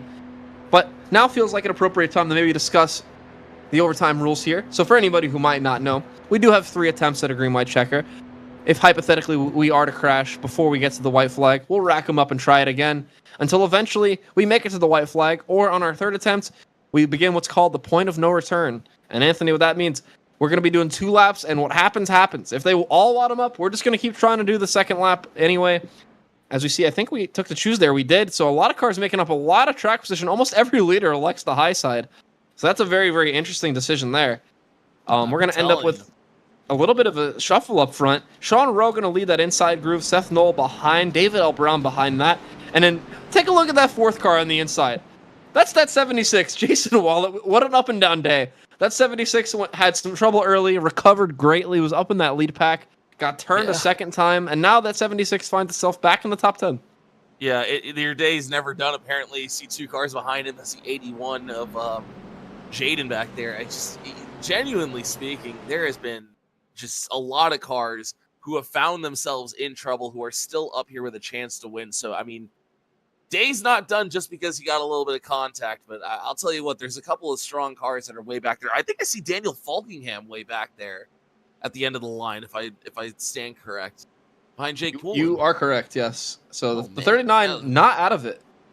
I mean, yeah, definitely not out of it, but definitely got a lot of cars to carve through right now, and a lot of strong ones at the front. Every single car, I think, in this top 6 has looked like the class of the field so far. So I don't know. If I'm trying to win this one, I am trying to get locked onto one of their bumpers and maybe make a daring move coming out of 4 if I can make it stick. Well, the field makes their way through turns 3 and 4 for under caution, hopefully the final time. I suppose time will tell. Right now, your leader is that 43. Wilkerson, Rowe on the inside, going to have a big push from Seth Knoll in 3rd. Sebastian Marin in 4th. Michael Guest and Paul Mikolajczyk close behind. And then we also have David L. Brown in that 83, going to actually restart 5th, 3rd on that inside groove. We are in for chaos, I'm sure. We are in for fun.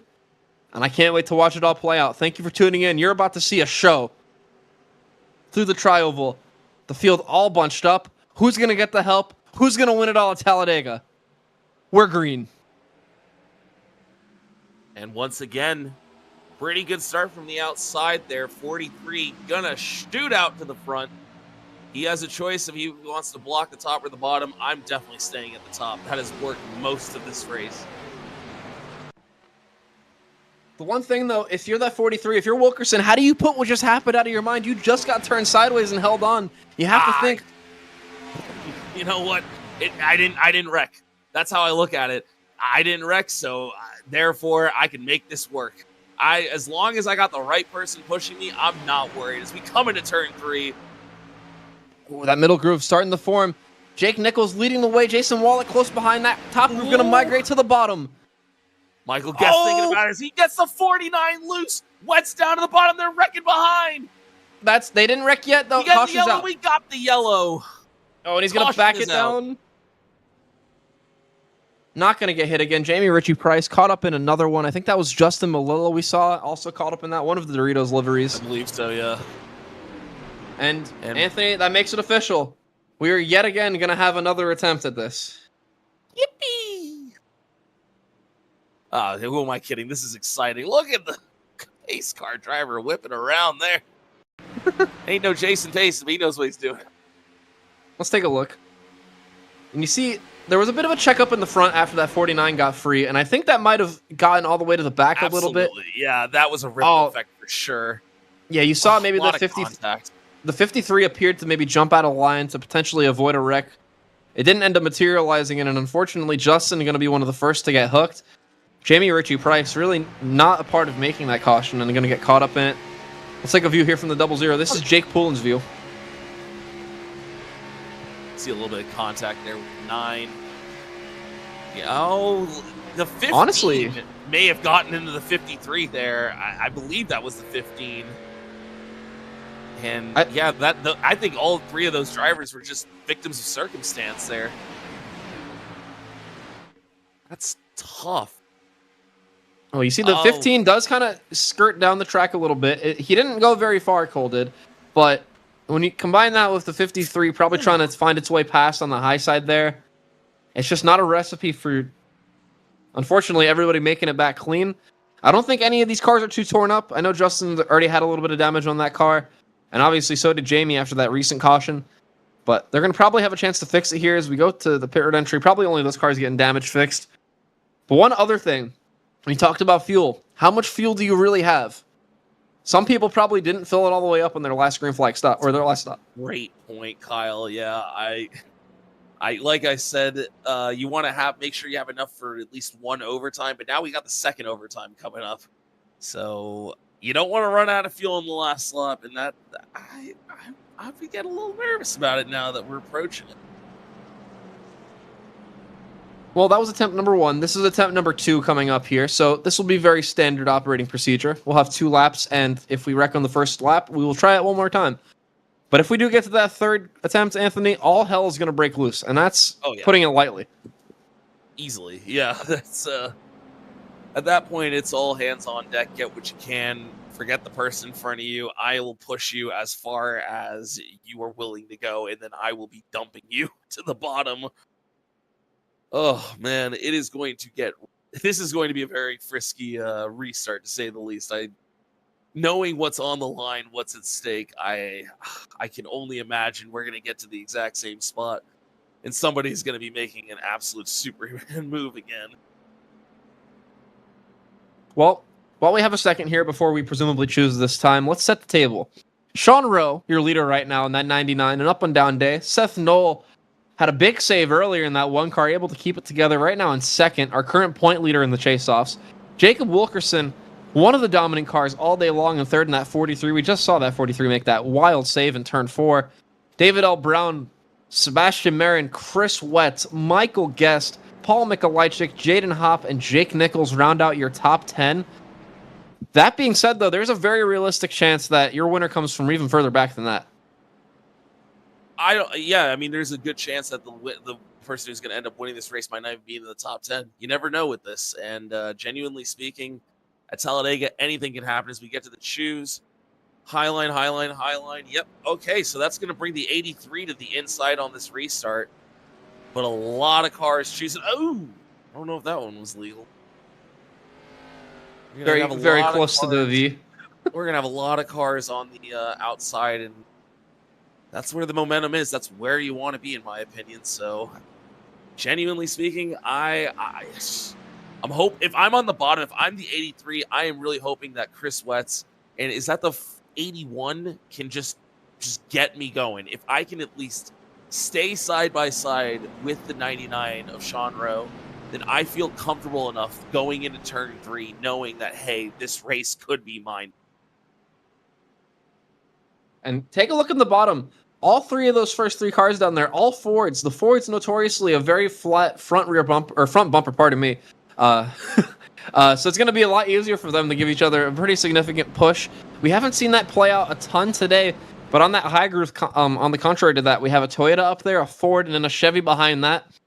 Will the manufacturer uniformity pay dividends? Will they be able to get clear? And then once they do, when will they start fighting for position amongst themselves? It's inevitable. Whichever line ends up winning will eventually start cannibalizing itself. And you have to think, which of the two is going to prevail, and who will be the first person to risk it all, jump out of line, and from there, who knows what's going to happen. I mean, when the white flag comes out, teammates are no longer teammates, friends are enemies. You are trying to win this race. One thing is for certain, though, while we have a chance, give a call to that 81. Jaden Hopp, that's a never say die attitude if I've ever seen it. This 81 has had trouble multiple times. Jaden really hasn't been able to prevent it, unfortunately. And now Jaden, a very accomplished driver at these style tracks, back up into 5th with a shot to win it all. I mean, look who's in 7th behind him in the 76 is Wallet again. Lots of comeback stories, and it's going to be great to see these guys all battle for the win. Yeah, I love it. The no quit attitude by some of these drivers. Great job, genuinely speaking. This is continuously putting themselves in a position. Well, the field approaches the tri-oval once again. 2 laps remain here at Talladega. Will we make it back in one piece? And if we do, who gets back the next lap first? We're green, and they're all on each other's bumper already. That inside groove, awful restart on the bottom. The high groove going to get 3 or 4 cars clear by the time they get to turn 1. That's going to give them a lot of opportunity to make early moves, Anthony. You can't make the move right now. As the 49 said, never mind, I'm going to try at least. Michael Guest pushes him out, trying to get a middle line move, but he's got no one to help him. When that bottom groove's moving around, contact! Oh, Spencer Burns around. I think that's LeBombard, I believe. It is. Oh, and back in front of Nate Stewart. Oh, not again. Nate Stewart, even more damage to that 4 car. And we're under caution once again. And we're going to hit that dreaded 3rd attempt, which means, Anthony, we're going to have the point of no return next time. Oh, boy. I can't wait. Oh, I don't think that 4 car is turning anymore. That thing is cooked. That thing is overcooked. It's become leather at this point. Well, after what can only be described as a very, very rough day for Nate Stewart, I think he might finally be able to go home. That thing is beat up, and it is not turning left at all. Yeah, I at this rate, I don't even know if I would want to stick around. I'd be alt F4ing. I get getting any points that you can, but I don't think that thing is turning at all. I don't even think that's legal on the last lap. Take a look at what he did. Around the outside wall. Let's take a look at what they did in general here. Off turn 2, you see the 42 going to jump up high. Oh, and then a big push gone wrong. And you can't really fault LeBombard. You have to go for that at the end of these races. Of course. It did turn 06 around. It is unfortunately his fault. But you have to make that move in that scenario. You have to do what you can to get that line to the front. You see LeBombard going to pull up there pretty dramatically, but a lot of time to react. Oh, the 06 actually tried to miss and go to the bottom. Yeah, it looked like Spencer Burns was trying to get around him and just simply mistimed it. 42 was not necessarily up to speed, but the 7 or the 06 or whatever, they just clipped LeBombard, and it was on from there. And that's just tough. That was just misjudgment, looked like. Take another view here. Off turn 2. On board with the 24. Cosman's going to get a little piece of this too. We haven't mentioned his name. You see them starting the wreck. Oh, and it's just right in front of him. Cosman, significant front end damage. At first I thought that suspension was broke too. He had a beeline headed right for that inside wall. Fortunately, Cosman able to keep it going, but that car is going to be at a loss for speed now, to say the least. Sure. I wouldn't want to be driving any car with damage at this rate. It's just not fun. Genuinely speaking, the amount of wrecks that we have seen, it has been brutal out here. A wise man once said, "I don't race with damage." But unfortunately, here in the chase-offs, you need every spot, every point you can get. Yeah. Nate Stewart, I wouldn't be surprised if he rolls that zombie car back out there after how much it's been beat up, just to maybe get a point or two. If he doesn't cause any problems, I would just keep driving that thing until I get disqualified from the meatball that I'm sure he has at this rate. He's on pit road right now, getting whatever he can fixed. Well, you know, they say we can rebuild cars, and that's exactly what they're trying to do from scratch pretty much in that forestall right now. Nate Stewart, that thing, every part of that car has hit something at this point, unfortunately for Nate. Really not if Nate's doing it all either, which is the sad part about it. Oh, man. So, I'll once again elaborate. This last attempt here will be exactly that, our final attempt at a green-white checker finish, and that means it'll be the coveted point of no return. And for anybody who might be unaware, that means we'll be doing 2 laps, 2 complete laps around Talladega, and it doesn't matter what happens. It doesn't matter if one car wrecks, it doesn't matter if all the cars wreck. We're going to see who gets to the line first when it's all said and done, and the first car back across the line on the second lap is your winner, barring them causing an accident. Knowing that, and knowing how quick these cars have been getting to each other's bumper, you just have to think that there's going to be a lot of opportunity for chaos. We have a request for a driver update. Let's take a look at that 53 car of Justin Malolo. We saw him a little bit earlier with one of the earlier attempts at the green white checker. There he is right now, one of the many Doritos liveries in the field. Justin had a very up and down day. You see, up to 11th at one point, currently in 16th on the lead lap. And honestly, I really don't think you could rule Justin out at this point. Yeah, no, I know he hasn't been towards the front too much. But with how these races tend to go and with the speed they get, he's going to have Jake pull in behind him as well. The two of them work very well together.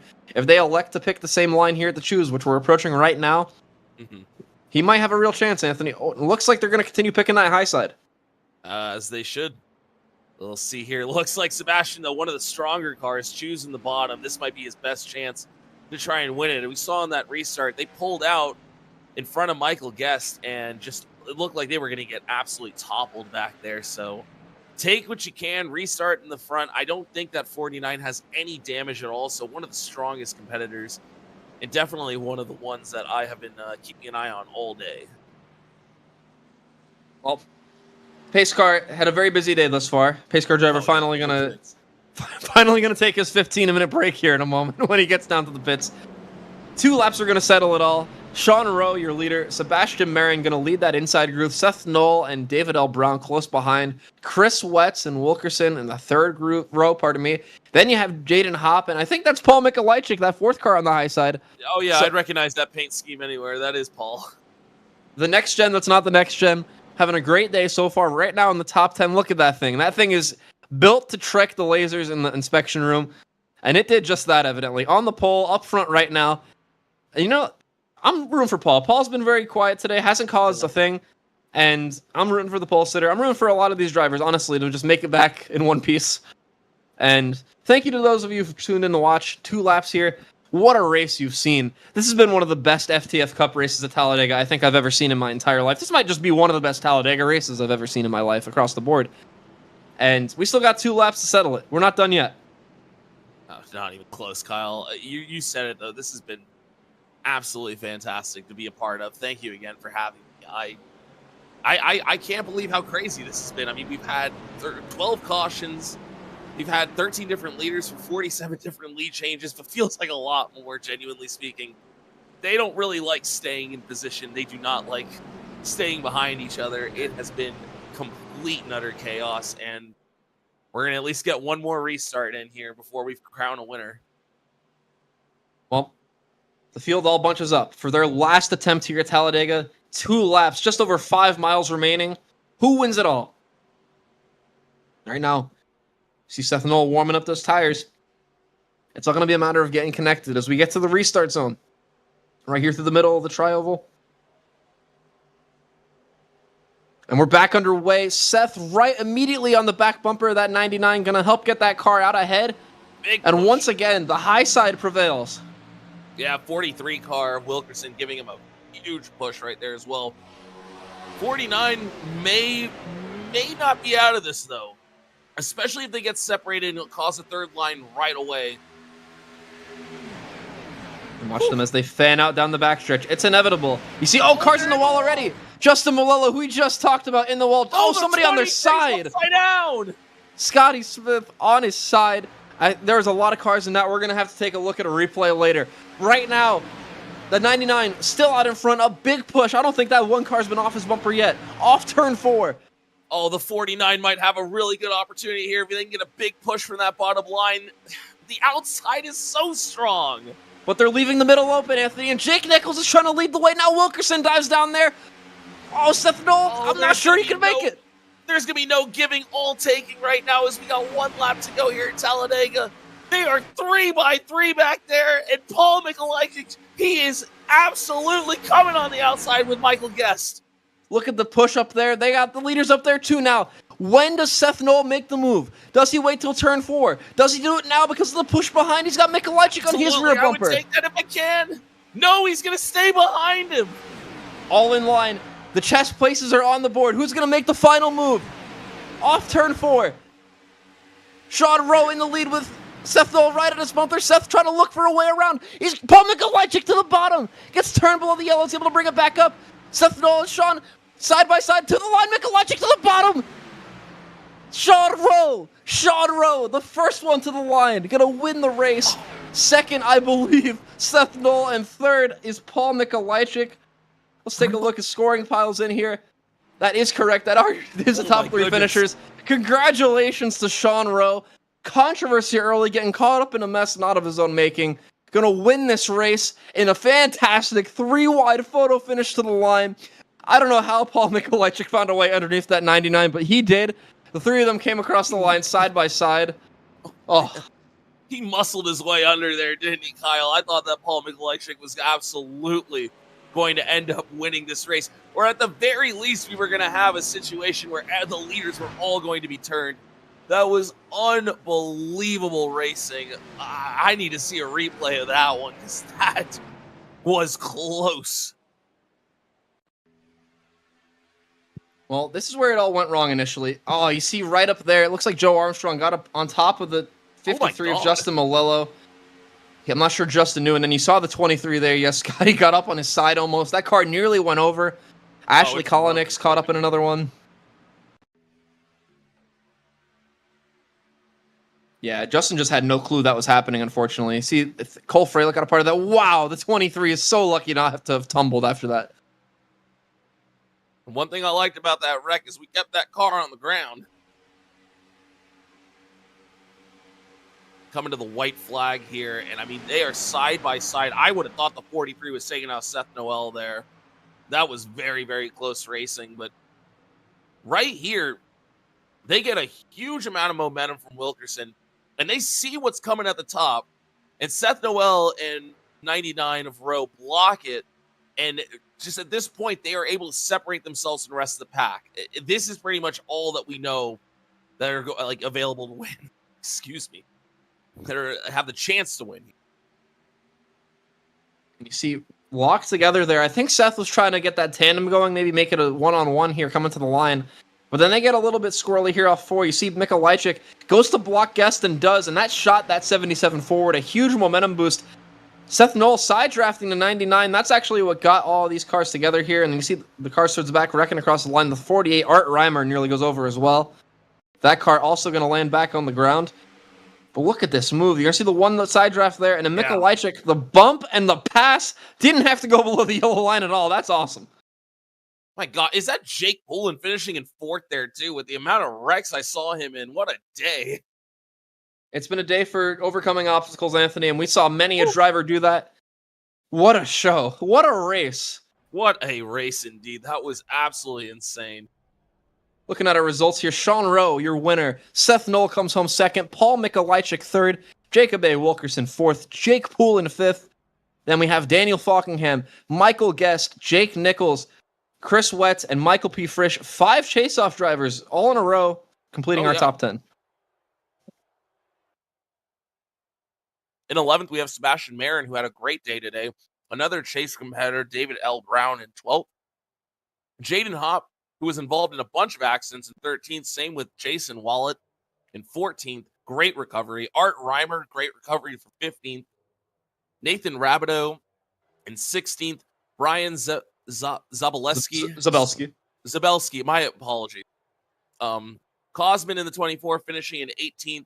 Eric LeBombard in 19th. And Joe M. Armstrong, we saw him get involved in that accident with 2 to go with Justin Melillo, ends up finishing in 20th. And then behind that, Jamie Ritchie Price, we saw in some trouble earlier. Justin Melillo getting turned on that last restart. Scotty Smith also getting a part of that. William Schmidt, Spencer E. Burns, Cole Freilich, Ashley Kolonix, Joshua Chin, Nate Stewart, and Christian Kendall. Some of those last cars being out there with damage quite a long time. A tough day for those folks.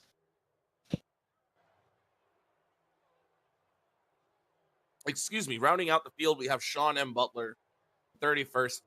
David T. Cabrera, we saw caught up in that big accident, middle of the race, finishes 32nd. Kevin McAdams, tough day for the championship competitor. He ends up in 33rd. Ryan Naraki ends up in 34th. J.D. Willis in 35th. Matthew Zwack in 36th. Brett Puncari in 37th. Kane Cook in 38th. And rounding out the field, it's Wyatt Tinsley, 39th. Well, let's take a trip down pit road here, interview our winner. I'm standing here with Sean Rowe. Let's get the mic working here. There we go. I'm here with Sean Rowe. And Sean, what a drive to the end there. Just an angry pack of bees essentially behind to try to make a pass to the left, to the right.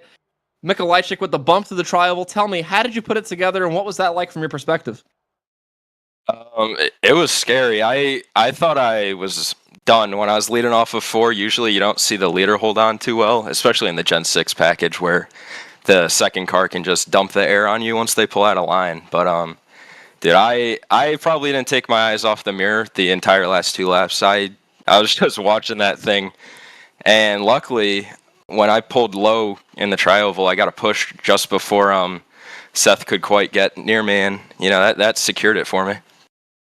Well, you were one of many drivers we saw tonight overcome some adversity, get into a few of those incidents we saw, still able to maintain the lead. Tell me, how did that damage impact your car's ability to draft? Did it make it more susceptible to maybe getting side drafted like you just mentioned coming to the line there? Yeah, I had a little bit of damage, but it didn't really feel like it did too much. I couldn't really feel anything physical, which I'm surprised because I smacked the wall a few times with how the setup was. It would just get really tight if you tried grabbing right rears. So luckily I didn't damage the thing too bad to where it handled really badly. But yeah, it felt pretty normal at the end. And it was pretty good throughout the race. Well, Sean, congratulations. An excellent run today. An excellent job of defensive driving coming to the line. Congratulations. It's a hard-fought victory. Thank you. Sean Rowe, your P1 finisher tonight. And Anthony, down there with our second-place finisher, Seth Knoll. Anthony, take it away. Yeah, Seth, what an unbelievable drive out there. Just barely coming across the line second. Talk to us. What different move do you think you could have made at the end there to maybe come across as the winner? I mean, hindsight's always 20/20, but if I had gone bottom, I steal the mo from Paul like Sean did. But I mean, we got a championship to go after, so we will take a P2 and get the heck out of Talladega. Go on to next week and keep trying to get some good points. Absolutely, and that's a good point. You end up coming out of here very good in the points, looking like you're actually number 1 right now. So, genuinely speaking, from this point on until the championship, what changes for you now? Now that you pretty much have the momentum going towards the. I mean, if it's working, nothing needs to be changed. Ain't broke, don't fix it, as they always say.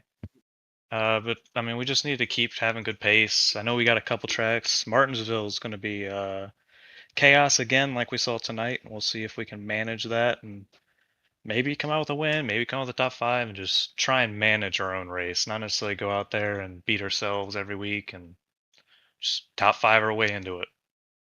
Attaboy. Well, it was great watching you race out there. One of the more exciting cars, constantly looking for that Doritos number 1. So great job. Congratulations on P2. All right, thank you, boys. And that was Anthony with our second-place finisher. And now I'm standing by with our third-place finisher, Paul Mikolajczyk, the pole sitter in that 77. And I'm here with Paul now. Paul, what a run coming to the line. I thought you might have had it there. A great bump to the 99 to get underneath. Tell me, how did that play out from your perspective? And do you think you might have been able to get by there if you just got a little more side draft? I'd be better with Guest right there. I need to be more. I need to be more proactive than I was reactive. Like he cut down and I chased him down, which didn't give me the best bump as possible and the best push. He's racing for a championship, but in that situation, I'm not thinking about trying not to wreck him, and I'm just trying to think about how to win. You started on pole, a few bumps in the road along the way, but then you were able to fight back strong. We called it out coming to that last restart, actually, that you had a good chance at getting up there. It worked out just right. Tell me, what's the mindset like when you see that bottom line start to dissolve and you realize you have a chance to be the one to make that move, third or fourth car in line? I realized from lap 1 when Kevin was pushing me forever, and we went backwards, and I was like, okay, this is not the place to be. So I made sure in those last 20 laps just choose the top because it just rolled so much better. Off of 2, just a little bit, but off of 4, it was flying. And just trying to protect the right rear the best you can.